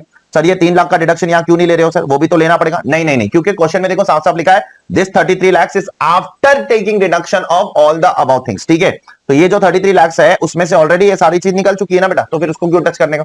तो आप बोलोगे ये क्यों नहीं ऐड कर रहे हो? सर ये भी नहीं ऐड करूंगा क्योंकि नॉर्मल प्रोविजन में इसका डिडक्शन मिलेगा 35,2AA के अंदर। आप नॉर्मल प्रोविजन के हिसाब से करो। हाँ, अगर 115BAA होता तो मैं इसको ऐड बैक कर देता। 115BAA होता, नॉर्मल प्रोविजन में इसका डिडक्शन मिलता है। तो it is as simple as this यार, बहुत सिंपल क्वेश्चन है। And one last question over here, what would be the income chargeable under the PGBP of Beta limited? Question number 18.5, what would be the income chargeable under the PGBP of Beta limited for AY 22-23 if the company opts for special provision? देखो अब आपको difference बताना चाहिए normal provision और special provision में क्या फर्क है। देखो ये तो सेम ही आएगा, ये भी सेम ही आएगा, ये भी सेम ही आएगा। आप एडिशनल डेप्रिसिएशन ऐड बैक कर दोगे। क्यों ऐड बैक कर दोगे? क्योंकि एडिशनल डेप्रिसिएशन जो 40,50,000 रुपए का असेट है ना, ये 40,50,000 उस पे 10% आपको एडिशनल डेप्रिसिएशन नॉर्मल प्रोविजन में मिलता है, 115BAA में नहीं मिलता है, तो वो ऐड बैक कर दोगे। तो वो मैंने ऐड बैक कर दिया। और इंटरेस्ट तो चलो लेस हो जाएगा, चलो ये इंटरेस्ट जो टीडीएस नहीं काटा वो प्लस अब आपको कंट्रीब्यूशन टू नेशनल लेबोरेटरी वाला भी ऐड बैक हो जाएगा। क्यों ऐड बैक हो जाएगा? क्योंकि 115BAA को 235(2AA) नहीं मिलता है, इसलिए वो भी आपको ऐड बैक करना पड़ेगा। And therefore your answer will come to 35,13,350 rupees which is this. ठीक है, तो it's a very very good question. Check कर लो एक बार फिर आगे बढ़ो। क्वेश्चन नंबर 19 बहुत ही अच्छा क्वेश्चन है। ऐसा क्वेश्चन अपन ने क्लास में भी किया है, वैसे एक डिस्क्रिप्टिव क्वेश्चन के तौर पे, उसी को इन्होंने एमसीक्यू के तौर पे डाल दिया। एक एसएससी है, उसने एक लैंड खरीदा, लैंड खरीदने के बाद उस पर बिल्डिंग बनाया और बिल्डिंग बनाने के बाद उसमें बहुत सारे फ्लैट्स बनाया, ठीक है। वो उसने बिल्डिंग लैंड वैंड सब स्टॉक एंड ट्रेड की तरह खरीदा था, ठीक है। तो लैंड खरीदा, लैंड के ऊपर बहुत सारे फ्लैट्स बनाया, बहुत सारे घर बनाया, पूरी की पूरी बिल्डिंग बना दी, उसमें बहुत सारे स्टॉक एंड ट्रेड थे। बाद में स्टॉक एंड ट्रेड को उसने सॉरी वो कैपिटल एसेट की तरह खरीदा था, सॉरी। और फिर बाद में उसने कैपिटल एसेट को स्टॉक एंड ट्रेड में कन्वर्ट कर दिया। और जब कन्वर्ट किया तो याद करो सेक्शन 45 सबसेक्शन 2 क्या बोलता है। जब आप कैपिटल एसेट को स्टॉक एंड ट्रेड में कन्वर्ट करते हो तब टैक्स नहीं लगता है, लेकिन जब आप स्टॉक एंड ट्रेड बेच देते हो तब टैक्स लगता है। याद आता है आपको? When you convert a capital asset into stock and trade, it is not subject to tax. Tax is chargeable in the year in which you sell the stock and trade. Therefore, यहां पर देखना पड़ेगा उसने कितने flats बनाए। उसने land खरीदी 50 लाख की और उसने उस पर कुछ खर्चा किया, ठीक है, और उसने फिर कन्वर्ट कर दिया उसको, ठीक है। और उसने कन्वर्ट करने के बाद उसको उसके ऊपर 20 फ्लैट्स बना दिया equal dimension. Cost of construction हर एक फ्लैट का कितना है? 15 लाख रुपए। और उसके बाद उसने 14 फ्लैट बेच दिया, ठीक है, 14 फ्लैट बेच दिया। और उसके बाद में 6 फ्लैट उसके स्टॉक एंड ट्रेड में थे, ठीक है। उसके बाद 2022 में उसने बचे हुए 6 फ्लैट भी बेच दिया, ठीक है। तो इस तरीके से उसका पूरा मोडस ऑपरेंडी चल रहा है। सब्र करना जरा। पहले एक जमीन खरीदा, जमीन के ऊपर बिल्डिंग बनाया, 20 फ्लैट बनाया, 20 फ्लैट में से पहले 14 फ्लैट बेचा और उसके बाद अगले साल 6 फ्लैट बेचा, ठीक है। तो जब 14 फ्लैट बेचा तब 14 फ्लैट का कैपिटल गेन चार्ज होगा और क्या पीजीबीपी भी चार्ज होगा। और जब बचे हुए 6 फ्लैट बेचा तो उसका कैपिटल गेन चार्ज होगा, उसका पीजीबीपी भी चार्ज होगा, ठीक है। चलो देखते हैं यहां पर। Therefore, question number, what is the amount of capital gain chargeable to tax in the hands of Malika for AY 22-23? तो सवाल ये उठा है उसने AY 22-23 दैट इज PY 21-22 में कितने फ्लैट्स बेचा? उसने 20 में से 14 फ्लैट बेचा। 20 में से 14 मतलब 70% फ्लैट्स बेच दिया है, बराबर ना। 20 में से 14 70% ही हुआ। Therefore, चलो कैपिटल गेन्स निकालते उसका। उसने जो फ्लैट्स कितने टोटल है उसके, ठीक है, जरा चेक करते हैं। Full value of consideration, pay attention please. तो फुल वैल्यू ऑफ कंसिडरेशन क्या लेते हो आप? FMV on the date of conversion. FMV on the date of conversion कितना है? यहां पर देखो 300 लाख है, ठीक है। अब इसका कॉस्ट कितना है? Cost will come to 50 lakh. 50 lakh इसका कॉस्ट है इनटू 301 डिवाइड बाय 137। 301 कैसे आया? 2021 का आपका इंडेक्सेशन जब इसको कन्वर्जन हो रहा है, डिवाइड बाय 137 कैसे आया? जिस साल में वो लैंड खरीदा था। लैंड कब खरीदा था भाई? चेक कर लो। लैंड खरीदा था 2008 2009 में, तो उसका इंडेक्सेशन यहां पर दिया गया है, इंडेक्सेशन 137। तो दिस विल कम टू 190.146। लेकिन ये 20 फ्लैट्स के, क्या आपने 20 के 20 फ्लैट्स बेच दिए? बिल्कुल नहीं, आपने 20 के 20 फ्लैट्स नहीं बेचे। आपने बेचे हैं तो सिर्फ कितने फ्लैट्स बेचे? आपने सिर्फ और सिर्फ 14 फ्लैट बेचे। तो 20 14 कितना होता है? 70%। तो इसका अगर आप 70% लोगे तो 133.102 आएगा, चेक कर लेना। 190.146 का 70% या मल्टीप्लाई बाय 14 डिवाइड बाय 20 करो, जो भी करना है करो, 133.102 आएगा। साथ साथ में आपने इससे 6 महीने के अंदर आपने देखो 54 ईसी के बॉन्ड्स में पैसा डाल दिया है, चेक करो। आपने बेचा कभी ये flats? She sold 14 flats at 40 lakhs per apartment during the period from Jan 22 to Feb 22। अब इसके अगर 6 महीने के अंदर अगर आप, क्योंकि अभी चार्ज अब होने वाला है आपको, ठीक है, जैन और फेब 2022 में चार्ज होने वाला है, इससे अगर 6 महीने के अंदर अगर आप 54 ईसी के बॉन्ड्स में पैसा डालते हो तो आपको डिडक्शन मिलेगा। तो क्या आपने 54 ईसी के बॉन्ड्स में पैसा डाला? हाँ डाला। इससे 6 महीने के अंदर मैंने इसमें कितना पैसा डाला? 20 lakh invested in the bonds issued by NHAI and 20 lakhs invested in the bonds issued by this on 30th June and remaining 20 lakhs is on 30th September 2022। वो 6 महीने के बियॉन्ड चला जाता है। तो आपको इस 20 लाख का और इस 20 लाख का डिडक्शन मिलेगा। ये 10 लाख का डिडक्शन अभी नहीं मिलने वाला, ये 10 लाख का भी नहीं, आगे जाकर मिल सकता है, अभी नहीं मिलेगा। Therefore, आपको 40 लाख रुपए का यहाँ पर 54 ईसी का डिडक्शन भी मिलेगा, 93.102। एग्जैक्टली वैसा ही क्वेश्चन है जैसा आपकी बुक के अंदर था, जाके चेक करना, आपके क्वेश्चन बैंक के अंदर है, ठीक है। MCQ number 19.2, what is the amount of income chargeable to tax in the hands of Malika for AY 2023 under the head PGBP? अब PGBP में उसके ऊपर कितना इनकम चार्ज होगा? अब देखो PGBP के अंदर कॉस्ट क्या होता है पता है? सबसे पहले तो आप सेल्स प्राइस ले लोगे। एक फ्लैट कितने में बेचा आपने? 40 लाख में। टोटल कितने फ्लैट बेचे? 14 फ्लैट। तो 40 इंटू 14 आपका सेल प्राइस हो गया। अब कॉस्ट में दो चीज आएगी, कॉस्ट ऑफ लैंड और cost of construction. Cost of land क्या होगा? वही होगा जो आपने सेल का एफएमवी लिया था फॉर कैपिटल गेन्स। याद करो, वहां जो एफएमवी लेते हो वही यहाँ कॉस्ट बन जाता है। एफएमवी कितना लिया था? 13 इंटू 14 डिवाइड बाय 20। और कॉस्ट ऑफ कंस्ट्रक्शन कितना है? 14 फ्लैट का, एक फ्लैट का 15 लाख रुपया। ये सब माइनस करो, 140 लाख रुपया तुम्हारा आंसर आ जाएगा। It is as simple as this. MCQ number 19.3 आ जाओ। What is the amount of income chargeable under the head capital gains and PGBP? अब दोनों इकट्ठा बोलो। देखो पिछले दो क्वेश्चन में दो अलग क्वेश्चन में अपन ने आंसर किया था। पहले क्वेश्चन में कैपिटल गेन्स बताया, दूसरे क्वेश्चन में पीजीबीपी बताया, बोला यहाँ पर इकट्ठा बोलो। अब 23-24 में क्या हुआ? बचे हुए फ्लैट्स बेच रही है। अब जो बचे हुए फ्लैट्स बेच रही है उसका कैपिटल गेन्स ऑफर करो, तो कितना आएगा? देखो टोटल कैपिटल गेन्स 20 फ्लैट का 190.146 था और उसमें से 14 फ्लैट ऑलरेडी चार्ज हो गया, तो बचे हुए फ्लैट्स का कितना आएगा? 57.044, बराबर। It is as simple as that ना। अब ये जो बचे हुए फ्लैट्स है उसने कब बेची है वो देखो। इसने बचे हुए फ्लैट्स बेची है कभी अप्रैल 22 में, ठीक है। तो अप्रैल 22 से 6 महीने के अंदर अगर आपने कुछ 54 ईसी में इन्वेस्ट किया है तो आपको उसका डिडक्शन मिलेगा। मतलब मई जून जुलाई अगस्त सितंबर अक्टूबर तक अगर कुछ इन्वेस्ट किया, उसके बाद अगर कुछ इन्वेस्ट किया तो आपको नहीं मिलेगा, क्योंकि 54 में रेट ऑफ ट्रांसफर से 6 महीने तक का डिडक्शन मिलता है, उसके बाद अगर इन्वेस्ट करोगे तो नहीं मिलता है। तो यहां पर आपने 10 लाख रुपए देखो सितंबर में किया है वो मिल जाएगा, लेकिन 10 लाख रुपए जो दिसंबर में किया है उसका डिडक्शन की उम्मीद मत लगाना, यहां पर क्रॉस मार देता हूं मैं, ये नहीं मिलने वाला है क्योंकि ये 6 महीने के बाद आ जाता है बराबर। देयरफॉर इसका डिडक्शन आपको नहीं मिलेगा, देयरफॉर यहां पर आपको कितना डिडक्शन मिल जाएगा 10 लाख रुपए का। और पीजीबीपी कैसा आएगा वो तो बहुत सिंपल है, sale price will be 40 lakh into 6 unit, फिर 6 यूनिट का आपको क्या लेना पड़ेगा, कॉस्ट ऑफ लैंड, और फिर 6 यूनिट का आपको cost of construction. It is as simple as this, check कर लो। MCQ number 19.4 is the annual value of penthouse held as stock in trade taxable, if so under which head, and what is the amount taxable for AY 2023। याद करो, अगर आपके पास एक property है वो stock in trade की तरह hold है, मतलब उसका इंटेंशन आपका क्या, उसको बेचना है, अगर उससे कुछ रेंट कमा लेते हो वो हमेशा इनकम फ्रॉम हाउस प्रॉपर्टी आएगी। लोधा का एग्जांपल मैं अपनी क्लास में दिया था, लोधा बिल्डर के पास जो बिल्डिंग है उसके अंदर कुछ फ्लैट्स अनसोल्ड है, अगर उससे वो रेंट कमाता है वो कहां जाएगा, इनकम फ्रॉम हाउस प्रॉपर्टी, वो पीजीबीपी में नहीं जाता है। पीजीबीपी में कौन सी इनकम जाती है, जब आप इंटेंशन क्या है आपका, आप कोई प्रॉपर्टी खरीदते हो with an intention of not selling it but with an intention of giving on let out, आपके मेमोरेंडम ऑफ एसोसिएशन में लिखा है, और आपकी सब्सटेंशियल इनकम लेट आउट से आती है, Chennai properties and investment limited. यहां पर आपका इंटेंशन उसको लेट आउट करना नहीं है, स्टॉक इन ट्रेड है, बेचना है, देयरफॉर इससे जो भी एनुअल इनकम आएगी उसके ऊपर आपको इनकम फ्रॉम हाउस प्रॉपर्टी में टैक्स देना पड़ेगा। अब इसको एनुअल रेंट कितना आ रहा है, 60,000 इंटू 12, 7,20,000 का एनुअल रेंट आ रहा है, उसमें से इसको 30% स्टैंडर्ड डिडक्शन मिल जाएगा, तो 5,04,000 इसकी चार्जेबल हो जाएगी under income from house property, check कर लो, ठीक है, एज सिंपल एज दिस। अब आप बोलोगे सर यार म्युनिसिपल टैक्स का रिडक्शन क्यों नहीं ले रहे हो, म्युनिसिपल टैक्स का रिडक्शन इसलिए नहीं ले रहा हूं क्योंकि वो मैं नहीं बेयर कर रहा हूं, टेनेंट बेयर कर रहा है, चेक करो यहां लिखा है, he paid Mr. Harish, that is tenant paid 7,200 each of the 2 years etc etc, तो उसका रिडक्शन अपने को नहीं मिलेगा, ठीक है। Now one last question over here, 19.5, is Mr. Harish liable to deduct tax at source on rent paid to Malika in financial year 21-22? If so, what is the amount of tax to be deducted and when? बहुत सारे question, पहला question, is he liable? The answer is yes। कौन से section में, 194I में? नहीं, 194I में नहीं हो सकता है, क्योंकि इंडिविजुअल 194I में टीडीएस कब काटता है, जब वो बिजनेस कर रहा है और पिछले साल का टर्नओवर 1 करोड़ से ज्यादा है, या प्रोफेशन कर रहा है पिछले साल का टर्नओवर 50 लाख से ज्यादा है। अब मिस्टर हरीश बिजनेस नहीं कर रहा है, ना ही प्रोफेशन कर रहा है, मिस्टर हरीश सैलरीड पर्सन है, तो क्या सैलरीड वालों को भी टीडीएस काटना पड़ता है रेंट पर? Answer is yes. कौन से सेक्शन में, 194IB, अगर rent per month is more then 50,000 rupees, is the rent per month more than 50,000 rupees, the answer is yes, it is 60,000 rupees. तो सैलरीड वाले, एचपी वाले, दूसरे हेड्स वाले, या जो पीजीबीपी भी करते हैं और पिछले साल का टर्नओवर 1 करोड़ या 50 लाख से कम है, उनके लिए 194IB है। आईबी किसके लिए, जिसके लिए आई नहीं है, तो ये आईबी में आ जाएगा। तो आईबी में टीडीएस कब कटता है, तो पहला सवाल, is mister Harish liable, the answer is yes. What is the amount of tax, कौन से सेक्शन में liable, 194IB। What is the amount of tax to be deducted, कितना टैक्स काटना पड़ेगा, 5%, पूरे साल के रेंट पे 5%, that is 7,20,000, 60,000 into 12 will be 7,20,000, पूरे साल का रेंट 720, उसका 5% 36,000 रेंट का टीडीएस काटना पड़ेगा, कब, लास्ट मंथ में, चेक करना, लास्ट मंथ में काटना पड़ता है, या month of vacancy whichever is earlier, मार्च में काटो या उससे पहले अगर घर छोड़ के जा रहा है तो तब काटो, whichever is earlier, check करो, चेक करो, यहां पर वो घर छोड़ के नहीं जा रहा है, लास्ट मंथ में काटो ईमानदारी से, ठीक है।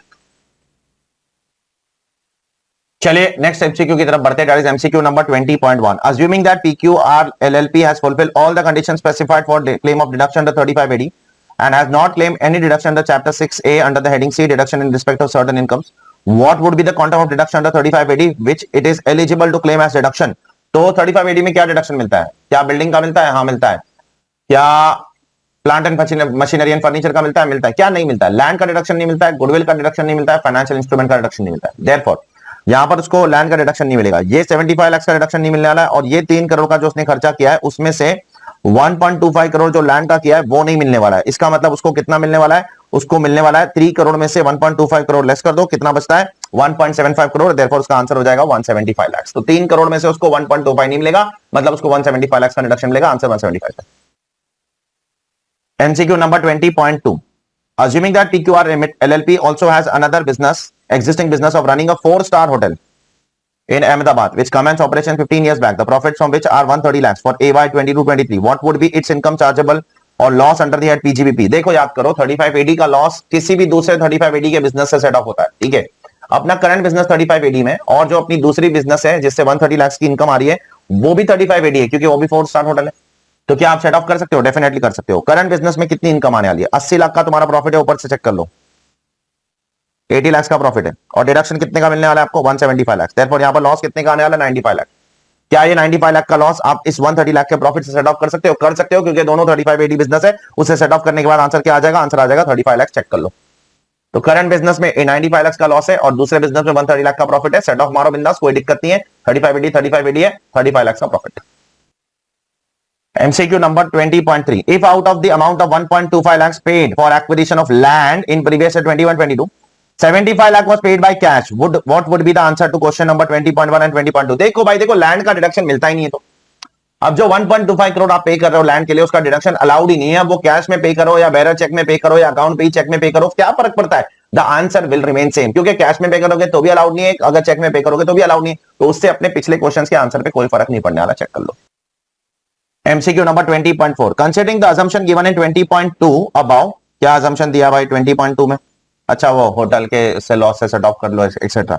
Okay, what would be the tax payable by PQR LLP for 2023? अब ध्यान से सुनना जरा। अगर एसएससी 3580 का डिडक्शन क्लेम करता है और वो individual HUF firm, AOP, BOI, LLP company को छोड़ के कुछ भी है, तो उस पर AMT लग जाएगा।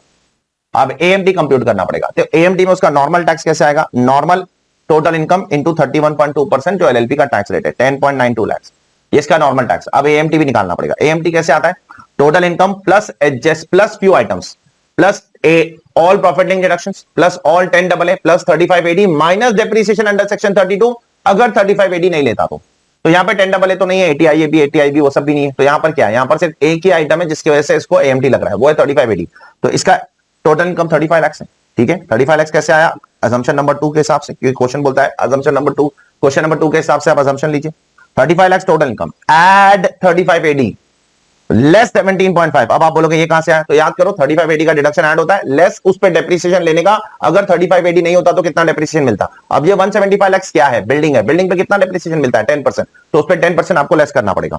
ये लेस करने के बाद आपका आंसर आ जाएगा 192.5 लाख। उसका 18.5% आपको पहले टैक्स लेना पड़ेगा। सुन लो अच्छे से, 12% surcharge because the total income is more than 1 crore over year in 115 JC. 115 JC में टोटल इनकम 1 करोड़ से ज्यादा है, plus 4% cess, and therefore answer will come to 41,48,140। Check कर लो।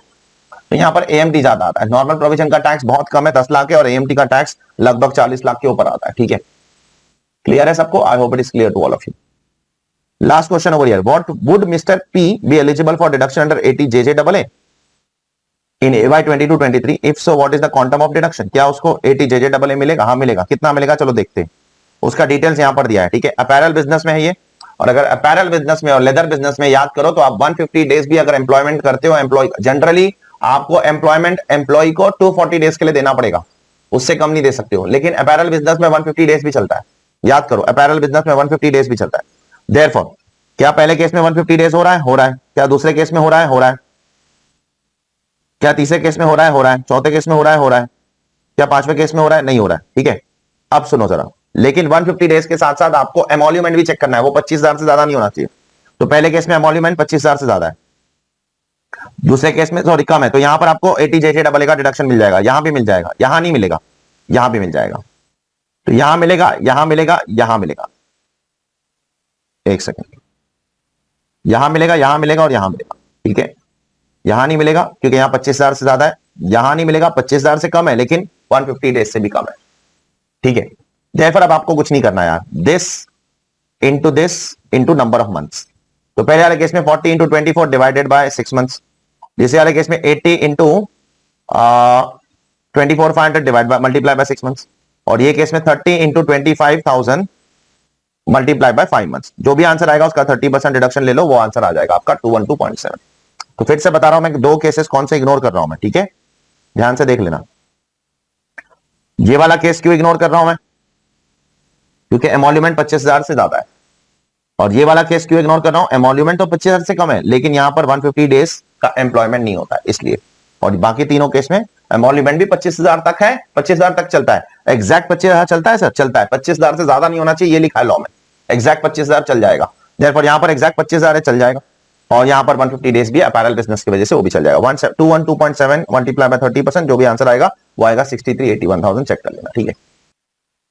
एमसीक्यू नंबर 21 की तरफ बढ़ते हैं, which is on slump sale. Slump sale के ऊपर बनाया गया क्वेश्चन है, तो चलो पढ़ते हैं। MCQ number 21.1 for computing capital gains on slump sale of unit gamma, what would be the deemed cost of acquisition and improvement for the purpose of section 48 and 49 and the resultant capital gains। अब सुनो जरा, आपका जो slump sale होता है उसमें capital gains कैसे निकालते हो? Sale consideration minus net worth of the undertaking transfer.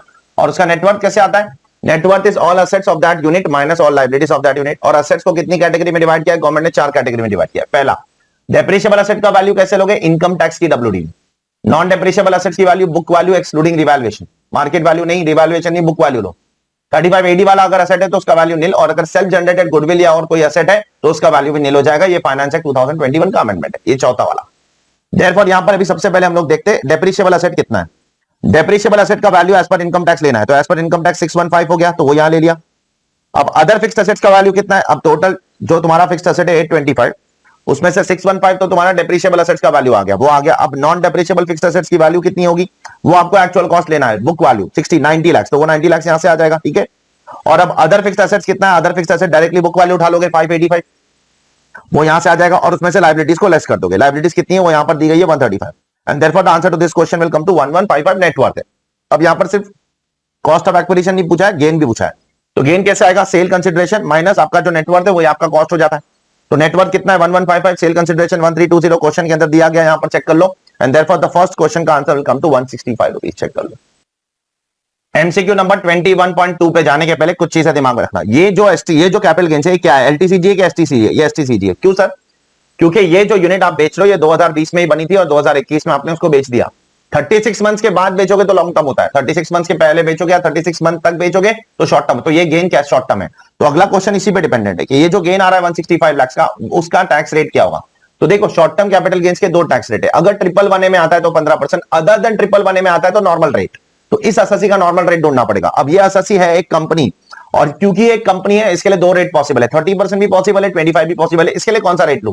इसके लिए आपको लेना पड़ेगा 25%। क्यों? क्योंकि इसके पिछले के पिछले साल का टर्नओवर 400 करोड़ से कम है। चेक करो, इसके पिछले के पिछले साल का टर्नओवर सिर्फ 1295, 1295 लाख से, दैट्स इट। 1295 लाख कुछ नहीं है, 400 करोड़ से काफी कम है। देयरफॉर इसका नॉर्मल रेट 25% हो जाएगा, ठीक है। अब नॉर्मल रेट 25% हो जाएगा, प्लस उस पे उसको 7% का सरचार्ज लग जाएगा, क्योंकि 1 से 10 करोड़ 1 से 10 करोड़ के बीच में इसकी इनकम है, प्लस 4% का उसको सेस लग जाएगा। देयरफॉर इसका टैक्स कितना आ जाएगा? चेक कर लो, कैलकुलेट कर लो। अरे इनकम इसकी 1 से 10 करोड़ के बीच में है ना, total income 165 lakh is 1.65 crore. तो 1.65 करोड़ के ऊपर कितना सरचार्ज लगेगा? 7%। डोमेस्टिक कंपनी है, 10 करोड़ से ज्यादा होगा तो 12%, 25% नॉर्मल रेट। 25% कैसे है? पिछले के पिछले साल का टर्नओवर 400 करोड़ से कम है तो 25% के हिसाब से टैक्स निकालना पड़ेगा, ठीक है। चेक कर लो, answer will come to 45,90,300 rupees, ठीक है। Question number 21.3, if gamma was set up on March 2010, अगर मार्च 2010 में सेटअप होता और अभी बेचता ना तो लॉन्ग टर्म हो जाएगा। And the sale consideration was 3000 lakh, 3000 lakh अगर सेल कंसिडरेशन होता और कॉस्ट ऑफ एक्विजिशन तो सेम ही होगा। देखो, लॉन्ग टर्म और शॉर्ट टर्म और स्लम सेल में इंडेक्सेशन नहीं मिलता। यहां पर इंडेक्सेशन दिया होगा उन लोगों ने, दिया है क्या? नहीं दिया। अच्छा काम किया, अच्छा वो नहीं दिया। अगर दिया भी है तो उसका कुछ काम नहीं है। स्लम सेल में आपको इंडेक्सेशन नहीं मिलता है। लॉन्ग टर्म शॉर्ट टर्म में सिर्फ टैक्स रेट का फर्क पड़ जाएगा। तो टैक्स रेट कितना आ जाएगा? देखो, अब 1845 मतलब 18 करोड़ के आसपास का तुम्हारी टोटल इनकम है। तो अब आपको यहां पर लॉन्ग टर्म कैपिटल गेन्स के हिसाब से 20% टैक्स लगेगा। 10 करोड़ से ज्यादा इनकम है तो 12% surcharge, 4% cess.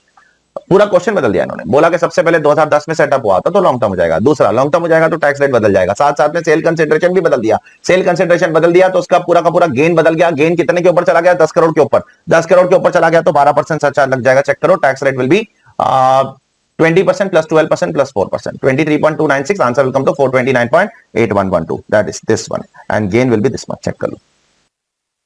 MCQ number 21.4. What would be the MAT under 115 JB for AY 22-23 if Delta Limited is located in IFSC and derive its income solely from foreign exchange? देखो, IFSC में अगर आप located हो और सोनली foreign exchange से income derive करते हो तो आपका मैट का रेट हो जाता है सिर्फ 9%। That's it. तो यहां पर मैट बहुत सिंपल है। 400 लाख का आपका बुक प्रॉफिट देखो ऊपर दिया गया है, यहां पर बुक प्रॉफिट 400 लाख, ठीक है। उसके ऊपर कितना? 9% मैट, क्योंकि आपका आईएफएससी के अंदर लोकेटेड है।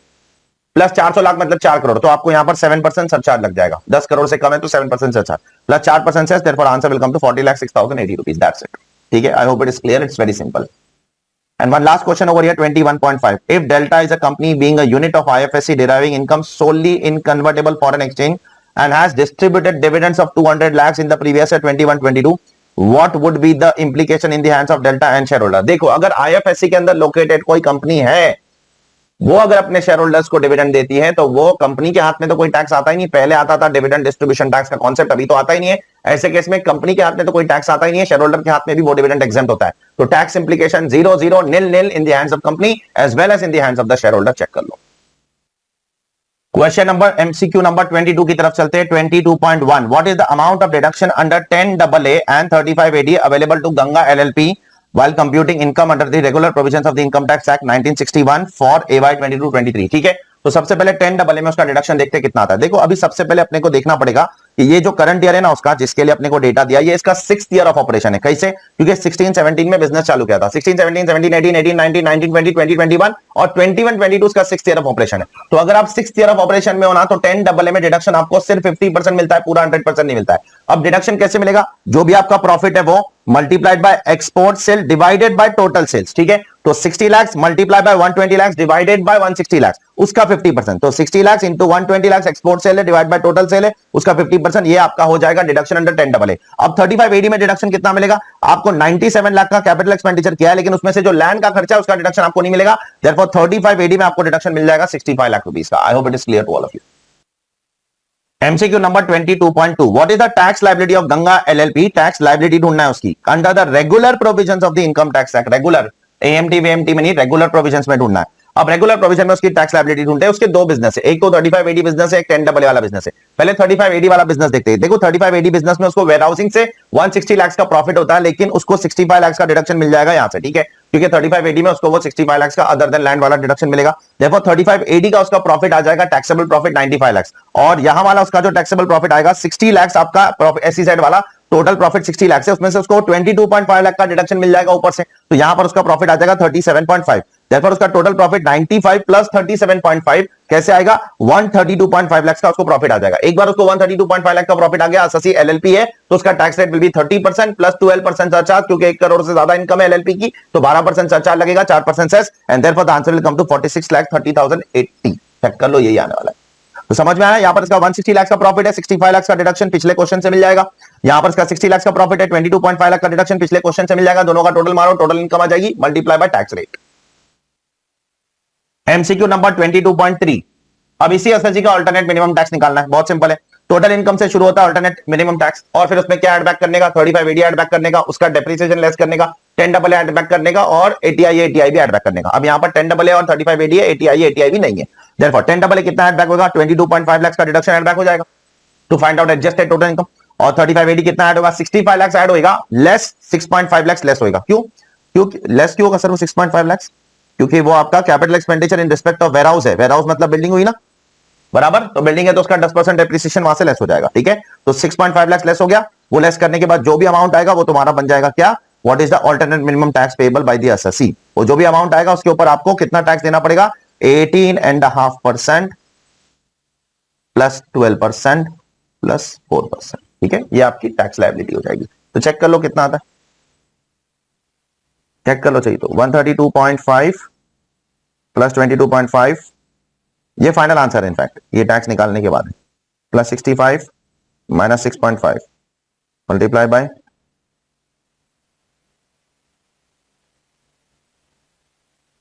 तो आंसर आ जाएगा 46,00670। ठीक है, चेक कर लेना, ये आपका इफेक्टिव टैक्स रेट हो जाएगा। ठीक है, अगला question is a continuation of previous two question 22.2 और 22.3 का कंटिन्यूएशन। अगला क्वेश्चन देखो क्या है, is there any AMT credit to be carried forward under 115JEE। देखो AMT क्रेडिट कब आएगा? जब AMT ज्यादा होगा, नॉर्मल कम होगा। यहां पर कौन सा टैक्स ज्यादा है? देखो आप खुद देखो, ये वाला टैक्स ज्यादा है या ये वाला है? आपका ये वाला टैक्स, नॉर्मल प्रोविजन का टैक्स AMT के टैक्स से ज्यादा आता है। चेक करो, अगर नॉर्मल प्रोविजन का टैक्स आपके AMT के टैक्स से ज्यादा आता है, the question of AMT credit does not arise only. Check कर लो, मार्जिनली ज्यादा है, बहुत ज्यादा फर्क नहीं, कुछ हजारों का फर्क है बस। ये 4630 है, ये 46,670, मतलब कुछ 30,000 के आसपास का फर्क है। नॉर्मल प्रोविजन का टैक्स 30,000 रुपए से ज्यादा है as compare to 115JC। Therefore यहां पर AMT क्रेडिट का क्वेश्चन आएगा ही नहीं भाई। Question number 22.5 what is the income to be declared by mister Ganesh for AY 22-23 under the head PGBP so that he makes maximum tax saving without getting his books of accounts audited. अब सुनो जरा, mister Ganesh की income turnover कितना है? 2 करोड़ के अंदर है। अब अगर मिस्टर गणेश का 2 करोड़ के अंदर टर्नओवर है, 44AD वो फॉलो कर सकता है। 44AD में अभी उसको देखना पड़ेगा उसका टोटल टर्नओवर कितना है, 190 लाख। 190 लाख में से 10 लाख उसको कैश में पैसा मिल रहा है, और बाकी 180 लाख उसको मिल रहा है अपना किससे? आरटीजीएस से। सॉरी नॉट 190 लाख, टोटल उसका टर्नओवर 200 लाख है। 200 लाख के टर्नओवर वालों को 44AD मिलता है। 200 का ब्रेकअप दे रहा हूं मैं, 190 लाख आरटीजीएस से मिल रहा है, तो उस पर उसको 6% टर्नओवर के हिसाब से डीम्ड इनकम लग जाएगी, और जो 10 लाख रुपए उसको कैश में मिल रहा है उस पर उसको 8% के टर्नओवर के हिसाब से डीम्ड इनकम लग जाएगी। Therefore answer will come to 12.2 lakh. Check कर लो। MCQ number 22.6. Can Mr. Ganesh declare income as per books of accounts for the year AY 22-23 without getting his books of accounts audited? देखो इसको ना जो 10 करोड़ वाला limit है ना वो नहीं मिल सकता है। क्यों नहीं मिल सकता पता है? 10 करोड़ का ऑडिट का बेनिफिट किसके लिए? एक तो 1 करोड़ है बिजनेस वालों के लिए, दूसरा 10 करोड़ है डायरेक्ट 10 गुना ज्यादा। वो किसके लिए? अगर आपका कैश रिसीट और कैश पेमेंट दोनों 5% से ज्यादा नहीं होना चाहिए। देखो इसका कैश रिसीट तो एग्जैक्ट 5% है, वहां पे बच गया हो। कैसे? 10 डिवाइड बाय 200 लाख। 200 लाख का रिसीट है, उसमें से 10 लाख का उसका कैश रिसीट है, तो 5%। लेकिन कैश पेमेंट उसका 5.26% है। कैसे? 10 डिवाइड बाय 190 लाख। तो 10 डिवाइड बाय 190 लाख, देखो उसका कैश पेमेंट में जाके वो फंस जाता है इधर। 180 लाख का उसने आरटीजीएस से पे किया, 10 लाख का कैश, टोटल पेमेंट उसका 190 लाख, यहां पर फंस जाएगा। तो उसको 1 करोड़ का ही लिमिट एप्लीकेबल है। ठीक है, अब उसका टर्नओवर 1 करोड़ से ज्यादा है तो उसको झक मरा के ऑडिट करवाना पड़ेगा। ठीक है, he doesn't have any other option. No, he cannot. Since his turnover exceeds 100 lakhs and he cannot declare income less than the presumptive income without getting its books of accounts audited. अगर उसको presumptive income की income से कम दिखाना है तो उसको audit करवाना mandatory है, उसके बगैर वो कर ही नहीं सकता है। 10 करोड़ वाले लिमिट में भी नहीं आ सकता। ये थोड़े से के लिए फंस गया, इसकी प्लानिंग खराब हो गई। ठीक है, चलिए क्वेश्चन नंबर 23 की तरफ बढ़ते हैं, which is completely based on your topic of tonnage taxation. ठीक है, 23.1 is a total computation question. तो पूरा कंप्यूटेशन मैंने बोर्ड पे डाल दिया, आप देख सकते हो, मैं एक्सप्लेन भी करता हूं आपको। 23.1 What would be the tonnage income of BMT Shipping Company computed under section 115 VG for AY 22-23? देखो टनेज इनकम कैसे कंप्यूट होती है, वो डिपेंड करती है उसके शिप के टन के ऊपर, वेट के ऊपर।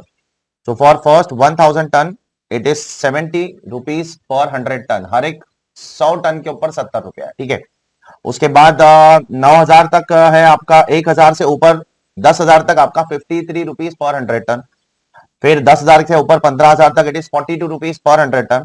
और फिर 15,000 रुपए के ऊपर 15,000 के ऊपर 25,000 के ऊपर it is 29 rupees per 100 ton. तो आपका जो ब्रेकअप है मैं फिर से एक बार बोल देता हूं। Up to 1000 ton it is 70 rupees for every 100 ton. 1000 से ऊपर 10,000 तक it is 53 rupees for every 100 ton. उसके बाद 10,000 से लेकर 25,000 तक it is 42 rupees for every 100 ton. और 25,000 के ऊपर it is 29 rupees for every 100 ton. तो सुनो जरा, पहले शिप का व्हीकल, पहले शिप का वेट कितना है, चलो देखते हैं यहां पर। ठीक है, the registered tonnage of the two qualifying ships is 33,840 and 230 kgs and 24,952 and 370 kgs। अब सबसे पहले आपको इसको ना राउंड ऑफ करना पड़ेगा। ठीक है, अब जरा ध्यान से सुनना, यहां पर पहले शिप की बात करते हैं। ठीक है, पहले शिप का वेट कितना है? 33,840। ठीक है, 33,840 मतलब उसको राउंड ऑफ कर दो। ठीक है, 33,840 मतलब मल्टीपल ऑफ 100 पर उसको राउंड ऑफ कर दो। 33,840 विल बिकम 33,800। ठीक है, इसको पहले राउंड ऑफ करना जरूरी है क्योंकि लॉ में लिखा है उसको राउंड ऑफ करना है। 33,840 will become 33,800 and 24,950 will become 25,000। ठीक है, एंड 370 kgs। ठीक है, उसको पहले राउंड ऑफ कर दो उस हिसाब से ना। उसके हिसाब से फिर नीचे शिप का वेट आएगा। हर एक 100 टन के ऊपर 70 रुपया रेट है, पहले 1000 टन तक। ठीक है, तो 100 टन का वैल्यू 70 रुपया, तो 1000 टन का वैल्यू कितना हो जाएगा? 700 रुपया। It is as simple as this यार, और कुछ नहीं। ठीक है, उसके बाद नेक्स्ट 9,000 टन का वैल्यू कितना हो जाएगा? 53 रुपीज फॉर एवरी 100 टन। तो डिवाइड बाय 100 करो, मल्टीप्लाई बाय 9,000 करो, ये आ जाएगा। इस तरीके से आपका कैलकुलेशन आ जाएगा और ये आपको मिल जाएगा टोटल वैल्यू फॉर पर शिप का टोटल वैल्यू मिल जाएगा। सर सेकंड वाले केस में यहां पर क्यों कुछ नहीं आता है? यहां पर इसलिए नहीं आता है क्योंकि सेकंड वाले केस में उसका वेट 25,000 के ऊपर खत्म हो जाता है। तो 25,000 के ऊपर हम लोग उसका कैलकुलेशन नहीं करेंगे। समझ में आया क्या? सेकंड वाले शिप में 25,000 किलो तक का ही वेट करना है, आपको कैलकुलेशन करना है। लेकिन सेकंड वाले में आपको 34,000 तक का वैल्यू करना पड़ेगा। ठीक है, नाउ देयरफॉर इसका पर शिप का वैल्यू कितना आता है? 14,332 और इसका 11,770। ये पर डे का वैल्यू होता है। अब देखो शिप कितने दिन चली है पूरे साल में। पहली वाली शिप 212 दिन चली है, दूसरी वाली शिप 347 डेज चली है। ये ऊपर क्वेश्चन के अंदर लिखा हुआ है। Vessel was operated for 212 days and 347 days. उससे मल्टीप्लाई कर दो, मल्टीप्लाई करने का जो भी आंसर आएगा वही तुम्हारा आंसर हो जाएगा। और इसका टोटल मारोगे तो 7120 454 आपको आंसर आ जाएगा। चेक कर लो। ठीक है, question number 23.2 what would be the written down value as on 1/4/2021 of the qualifying ship for tax purpose as per 115 B के। अब सुनो, टैक्स पर्पस के हिसाब से पता लगाना है। अब देखो टैक्स पर्पस के हिसाब से उसका जो रिटर्न डाउन वैल्यू है ना, टोटल शिप्स का, सारी शिप्स का 1200 है। ठीक है, सारी शिप्स का 1200 है। अब अपने पास 3 शिप है, शिप 1 क्वालिफाइंग शिप है, शिप 2 भी क्वालिफाइंग शिप है, लेकिन शिप 3 नॉन क्वालिफाइंग। तो अपने को क्या करना पड़ेगा, बहुत सिंपल है, ये तीनों शिप का मिलाकर टैक्स पर्पस का WDV है, उसमें से ये दोनों का क्वालिफाइंग शिप है और ये नॉन क्वालिफाइंग शिप है, तो दिस डिवाइड बाय दिस के रेशो में डिवाइड कर लो तो पता चल जाएगा क्वालिफाइंग शिप का कितना तुम्हारा टैक्स पर्पस के लिए WDV है। बहुत सिंपल है यार, 1200 लाख के लिए 3 शिप है, उसमें से 2 शिप क्वालिफाइंग है, एक नॉन क्वालिफाइंग है, तो जो 2 क्वालिफाइंग है उसको न्यूमरेटर में लो, डिवाइड बाय टोटल कर दो तो आपको आंसर आ जाएगा। ठीक है, therefore 1200 into 850 which is qualifying ship divide by 1080 which is your normal which is your total ship including qualifying ship, तो आपको आ जाएगा कि इनकम टैक्स के हिसाब से क्वालिफाइंग शिप की WDV कितनी है, चेक कर लो। तो वो आंसर आता है, देखो इसका 78 पॉइंट कैसे आया मालूम, ये आता है दिस डिवाइड बाय दिस, मैं बताता हूं आपको, this divide by this 1200 into what, just wait, 850 divide by 1080, अगर ये करोगे तो आपको 78.7037% आता है, उससे मल्टीप्लाई करो 1200 को, आपको आ जाएगा कि क्वालिफाइंग शिप जो है, जो 2 शिप है, शिप 1 और शिप 2, शिप 3 को छोड़ो वो क्वालिफाइंग नहीं है, उसका इनकम टैक्स के हिसाब से WDV कितना आता है। ठीक है, MCQ number 23.3 the minimum reserve requirement as per 115 TT VT in case of BMT shipping company for previous 21-22 is how much. देखो जो टनेज टैक्सेशन कंपनी है ना, उनको उनके बुक प्रॉफिट का कम से कम 20% प्रॉफिट एक रिजर्व में ट्रांसफर करना पड़ेगा, मिनिमम 20%, उससे ज्यादा करोगे उनकी मर्जी, लेकिन मिनिमम 20% अगर नहीं ट्रांसफर करेंगे तो उनको इस चैप्टर का बेनिफिट नहीं मिलने वाला है। अब इनका बुक प्रॉफिट कितना, ऊपर देखो 100 लाख है, क्वेश्चन में लिखा हुआ है यहाँ पर, यहाँ देखो 100 लाख दिखता है। अब उसका 20% इनको ट्रांसफर करना पड़ेगा, उसका 20% मतलब कितना आता है, 20 लाख आता है, चेक कर लो, बहुत ही चिंदी क्वेश्चन है, कुछ खास नहीं है इसके अंदर। ठीक है, question number 23.4 would any amount be taxable under other provisions of the income tax act, other मतलब अपने नॉर्मल प्रोविजंस, नॉर्मल प्रोविजन मतलब ये टनेज टैक्सेशन का नहीं, normal provision, would any income be taxable under other provisions of the income tax act as per section 115 ET subsection 5 if BMT shipping company had transferred 15 lakhs to tonnage tax reserve account during the previous year 21-22, if yes what is the amount so taxable। देखो इसने गलती कर दी, इसने 25% कम transfer किया, इसको कितना transfer करना था 20 लाख, इसने कितना ट्रांसफर किया 15 लाख, मतलब कितना शॉर्टफॉल हो गया 5 लाख, मतलब कितना परसेंट शॉर्टफॉल हो गया 25 लाख। अब इसका जो टोटल प्रॉफिट है, total income from core and non core activities 84 lakh से, अब 84 लाख में से 25% इसने गलती किया है, तो 25% इनकम मतलब 21 lakh income will be chargeable under other activities, मतलब वो टनेज टैक्सेशन में कवर नहीं हो सकता है, उसकी नॉर्मल प्रोविजन के हिसाब से टैक्सेबिलिटी होगी, चेक कर लो बराबर से। अगर पूरा 20 लाख अगर ट्रांसफर कर देता तो बच जाता, लेकिन उसने पूरा 25% की गलती किया है, तो 25% of the profit will be chargeable as per the other provisions of the act, it is as simple as this. ठीक है, चेक कर लो। 23.5 last question over here, what shall be the income computed under section 44B of LMN shipping company for AY 22-23। 44B क्या बोलता है, 44B है non resident shipping companies के, जिसमें बोला गया है कि अगर शिप इंडिया छोड़कर जाती है तो उससे जितना भी पैसा मिलता है उसका 7.5% विल बी डीम्ड इनकम, या शिप अगर बाहर से कहीं और जाती है या इंडिया आती है, शिप इंडिया छोड़ के जाएगी तो उसका 7.5% तो डीम्ड इनकम होने ही वाला है, लेकिन शिप बाहर से इंडिया आती है या बाहर से कहीं और जाती है और उसका पैसा इंडिया में रिसीव होता है, इंडिया में रिसीव होता है, तो उसका भी 7.5% यहां पर आएगा। तो चेक करो, goods shipped at ports in India, जो शिप्स इंडिया से गई है उसका 350 लाख रुपीस मिला है इनको, और जो कंसिडरेशन इंडिया में रिसीव हुआ है, जो पैसा इंडिया में रिसीव हुआ है उसका 180 लाख मिला है, तो टोटल 530 लाख मिला है, उसका 7.5% आप ले लो, that will come to 39.75 lakh. तो दो चीज 44B में कवर है, अगर शिप इंडिया के छोड़ इंडिया से छोड़ के जा रही है, सामान लेकर जा रही है, तो वो इनकम तो इंडिया में अक्रू हो गई, उस पर टैक्स लगेगा। शिप बाहर से कहीं आ रही है और इंडिया में आ रही है या कहीं और जा रही है, लेकिन पैसा इंडिया में रिसीव हो रहा है, कंसिडरेशन इंडिया में रिसीव हो रहा है, तो वो भी चार्ज होगा on accrual, on receipt basis, not on accrual. Ship India छोड़कर जा रही है तो अक्रूवल बेसिस पे चार्ज होगा, और पैसा इंडिया में रिसीव हो रहा है तो रिसीट बेसिस पे चार्ज हो जाएगा। ठीक है, चेक कर लो। Question number 24 question is based on equalisation levy, वो भी कौन सा वाला इक्वलाइजेशन लेवी, 2020 वाला इक्वलाइजेशन लेवी।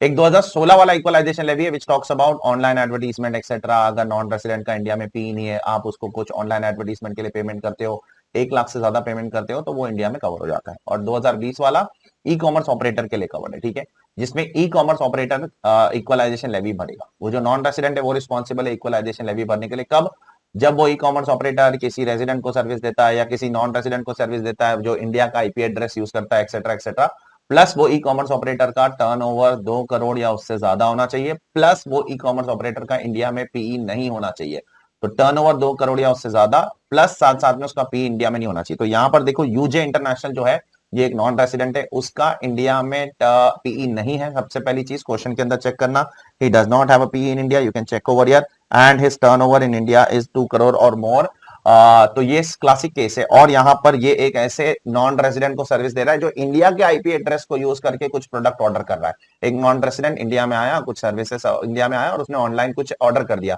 तो एक नॉन रेजिडेंट अगर इंडिया में आकर कुछ ऑनलाइन ऑर्डर कर देगा तो इंडिया का आईपी एड्रेस यूज करेगा कि नहीं करेगा? डेफिनेटली करेगा। तो अगर कोई नॉन रेसिडेंट इंडिया में आके इंडिया का आईपी एड्रेस यूज कर लेता है, ऐसे नॉन रेसिडेंट की वेबसाइट यूज करके जिसका टर्नओवर 2 करोड़ या उससे ज्यादा, उसका पी नहीं, इक्वलाइजेशन लेवी लगेगा 2%। देयरफॉर इस 10,000 रुपए के ऊपर 2% यूजे इंटरनेशनल टैक्स को, यूजे इंटरनेशनल को इनकम टैक्स को भरना पड़ेगा। चेक कर लो बराबर से। Question number 24.2, what is the due date for payment of equalisation levy charge in the month of March 2022? तो मार्च का जो ड्यू डेट है ना वो 31 मार्च ही है, ये चीज दिमाग में रखना। बाकी सबका ड्यू डेट अलग है, लेकिन मार्च का ड्यू डेट 31 मार्च ही रखा है गवर्नमेंट ने, तो इसके लिए जो मार्च का ड्यू डेट है वो उसको 31 मार्च को ही भरना पड़ेगा। चेक कर लो। क्वेश्चन नंबर 24.3, अब आपको इसमें से सही स्टेटमेंट ढूंढना है कौन सा है। 3 गलत स्टेटमेंट है, एक सही स्टेटमेंट है। In which of the following cases equalization levy would be chargeable assuming that the aggregate turnover of the e-commerce operator is exactly 2 crore?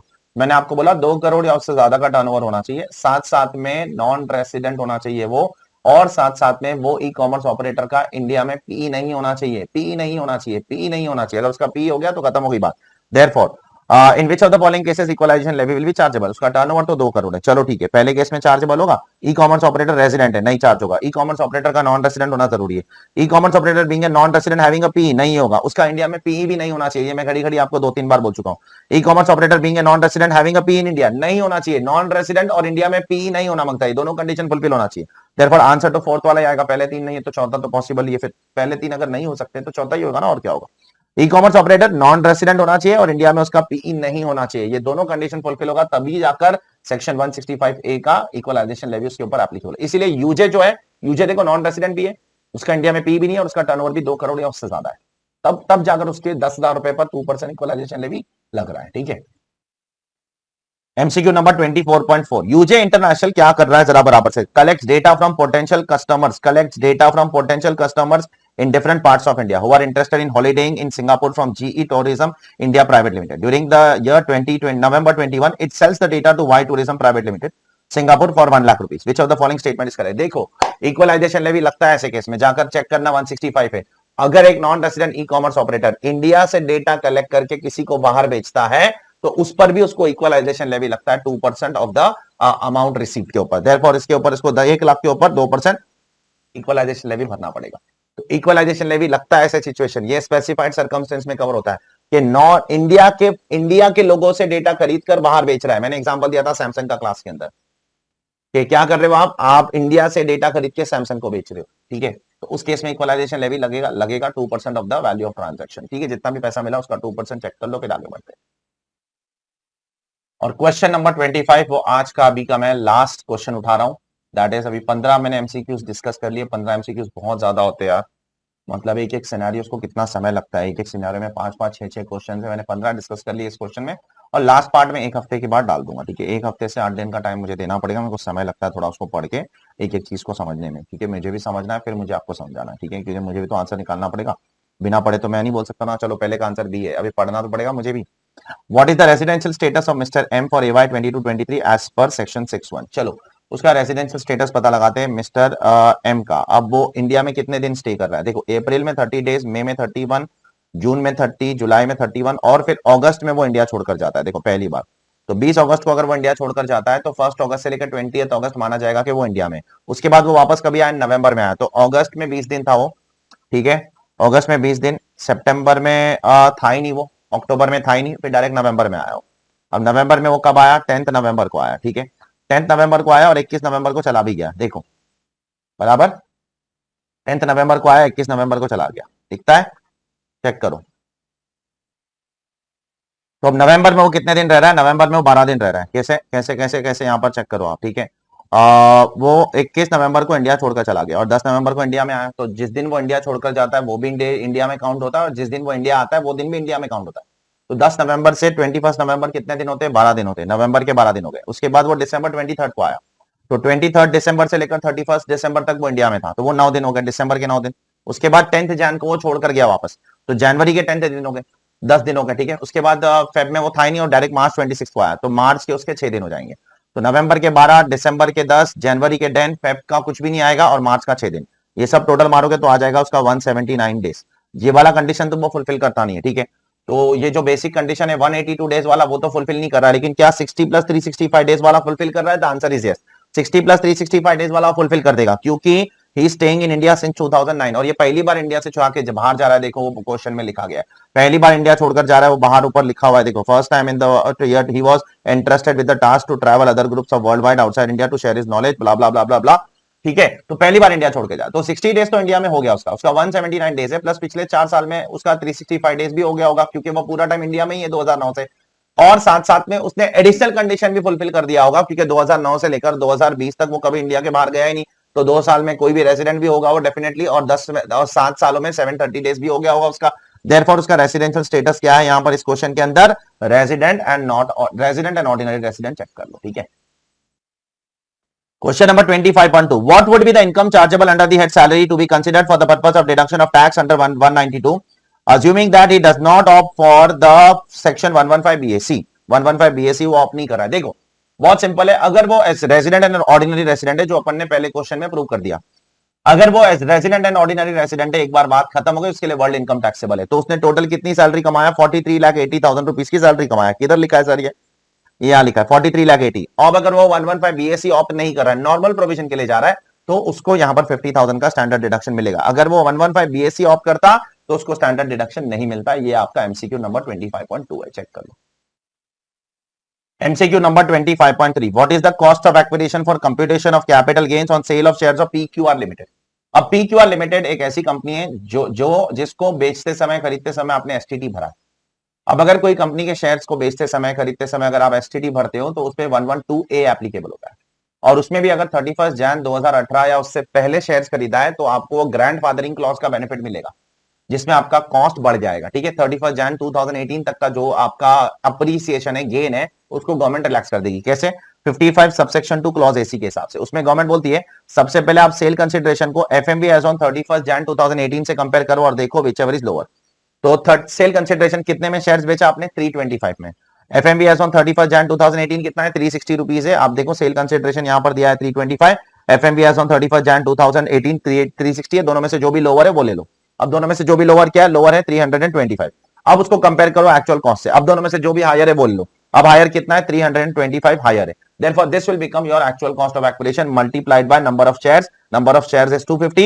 Therefore, your cost of acquisition will be 81,250. Indexation नहीं मिलता है 112A वाले shares को, indexation का benefit government ने नहीं allow किया, ठीक है। तो यहां पर आपको प्योरली वो ग्रैंड फादरिंग क्लॉज का प्रोविजन अप्लाई करना है। पहले सेल कंसिडरेशन को एफएमवी एज ऑन 31 जैन 2018 से कंपेयर करना है, व्हिचएवर इज लोअर, और फिर जो भी आंसर आएगा उसको एक्चुअल कॉस्ट से कंपेयर करना है, व्हिचएवर इज हायर, वो आपका कॉस्ट बन जाएगा। चेक कर लो, वही पूछा है क्वेश्चन के अंदर। And one last MCQ for today, that is 25.4. Mr. M wants to know his tax liability under 115 BAC. For this purpose, what would be the amount of income chargeable under the head income from house property? अब देखो जरा, इसने कुछ income from house property great Britain pound में कमाया। कितना pound कमाया? 3,300 pound. अब उसको पहले INR में कन्वर्ट करना पड़ेगा एज पर रूल 115। और रूल 115 क्या बोलता है मालूम? HP income will be converted as of the TTBR as on the last day of the previous year. HP income को कैसे कन्वर्ट करोगे? लास्ट डे का टीटीबीआर लोगे। अब लास्ट डे का टीटीबीआर यहां पर कितना है? 31 मार्च का। 31 मार्च का टीटीबीआर है 93.07। उस हिसाब से आपको इसको कन्वर्ट करके रेंट निकालना पड़ेगा INR में। उसके बाद 30% स्टैंडर्ड डिडक्शन मिलता है 115 बीएससी में। यस मिलता है, उसमें कोई रोक नहीं है। 30% स्टैंडर्ड डिडक्शन मिलता है 115 बीएससी में कोई रोक नहीं है। वो स्टैंडर्ड डिडक्शन ले लो, उसके बाद जो भी आंसर आएगा 214992 that will become your answer, ठीक है। This is your 15th MCQ of today's lecture and this is your 25th MCQ of your total lecture. So यहां पर मैं रोक रहा हूं। लास्ट पार्ट 15 MCQs का बचा हुआ है, वो मैं अगले हफ्ते डालने की कोशिश करूंगा, अगले 7-8 दिन में उसको डालने की कोशिश करूंगा, ठीक है। मैं उम्मीद करता हूं आप लोगों को ये सब में बहुत मजा आ रहा है, और मैं उम्मीद करता हूं ये सब चीज आपको बहुत हेल्पफुल हो रही है। और ये चीज याद रखना, ये MCQ का जो मैं रीजनिंग आपके साथ डिस्कस कर रहा हूं ना, ये सिर्फ आपको ये MCQ समझने में मजा नहीं आएगा, ये सिर्फ MCQ समझने में हेल्प नहीं हो रहा है, ये आपकी एक बहुत ही एडवांस लेवल पे कॉन्सेप्चुअल लेवल भी बिल्डिंग, कॉन्सेप्चुअल अंडरस्टैंडिंग भी बहुत जबरदस्त लेवल पे बिल्ड कर रहा है। क्योंकि आप एक एक क्वेश्चन के, एक एक MCQ की रीजनिंग को समझ रहे हो ना, तो हो सकता है कि इसमें आपका कितना पोर्शन सिलेबस रिवाइज हो जाएगा, क्योंकि यहां पर आप एक्चुअली में हर एक प्रोविजन का एप्लीकेशन समझ रहे हो। मेरे हिसाब से तो ये रिवीजन वीडियोस से भी ज्यादा क्रिटिकल हो जाता है, क्योंकि रिवीजन वीडियोस में आप क्या सुन के चीजें मगअप करते हो, लेकिन MCQ की अंडरस्टैंडिंग्स में यहां पर अगर मैं आपको ये चीज सिर्फ एक पेपर पे लिख कर दे देता ना, शायद उतना अच्छे से समझ में नहीं आता। अगर हो सकता तो मेरा भी समय बहुत बच जाता इसमें। मैं चाहता तो मैं सारी चीजें रीजनिंग आपको एक पेपर पे लिख कर दे देता था, आपको जो भी डाउट है वो पेपर से पढ़ के खत्म करो। नहीं, वो पेपर पे शायद मैं उतना डिटेल में आपको हर एक एमसीक्यूज को समझा नहीं पाता, हर एक प्रोविजन को उतना डिटेल में बोल नहीं पाता। इसीलिए मैंने बहुत सोचा कि मैं आपको इसको पेपर में उतार के दूं, पेपर में उतार के देना होता मैं 2 महीने पहले ही दे देता। लेकिन मैंने सोचा नहीं, थोड़ा मेरा समय जाएगा चलेगा, लेकिन मैं इसको मैं पेपर में नहीं उतारूंगा, इसको मैं आपको एक लेक्चर की तरह उतार के दूंगा, ताकि आप हर एक एमसीक्यू को सुनो। आपको आता भी होगा तो उसका रीजनिंग सुनो, शायद आपको आंसर आ गया होगा लेकिन आपकी रीजनिंग कुछ अलग तरीके से सोच रहे होंगे आप, वो रीजनिंग आपको काफी हद तक काम आएगी एग्जाम के अंदर। आपको सिर्फ एमसीक्यू सॉल्व करने में नहीं, डिस्क्रिप्टिव क्वेश्चन समझने में भी काम आएगी, आपकी कॉन्सेप्चुअल अंडरस्टैंडिंग को बढ़ाने में भी काम आएगा ये पूरा का पूरा एमसीक्यू। तो बहुत मेहनत लग रही है इसमें, बट नेवरदलेस मैं मेहनत करने से पीछे नहीं हटता हूं, आप लोग भी पीछे नहीं हटना। पूरी मेहनत से पढ़ाई करो, जितना भी समय बचा हुआ है आपके एग्जाम के लिए, लगभग 1 महीना बचा हुआ है, पूरी ताकत लगा दो इस लास्ट महीने में, ठीक है। ज्यादा समय आप लोगों का लेना नहीं चाहूंगा। Take care all of you, ध्यान रखो सब लोग अपना। और अगर ये लेक्चर पसंद आया तो अपने मैक्सिमम दोस्तों के साथ ये पूरा का पूरा एमसीक्यू सीरीज हमारी शेयर कर दो, क्योंकि ये एमसीक्यू सीरीज पे मैंने बहुत मेहनत की है, तो मैं चाहता हूं कि मैक्सिमम स्टूडेंट्स इसका बेनिफिट उठा सके और ना कि कुछ लिमिटेड स्टूडेंट्स, ठीक है। तो thank you very much, God bless you all. इसके अलावा अगर कोई भी मदद चाहिए, कोई भी हेल्प चाहिए, कोई भी डाउट है, तो हमारा जो सेंटर का नंबर है 9009008977, उस पर आप कभी भी कॉल कर सकते हो, कोई टेंशन वाली बात नहीं है, ठीक है। Take care all of you, ध्यान रखो सब लोग अपना, बाय।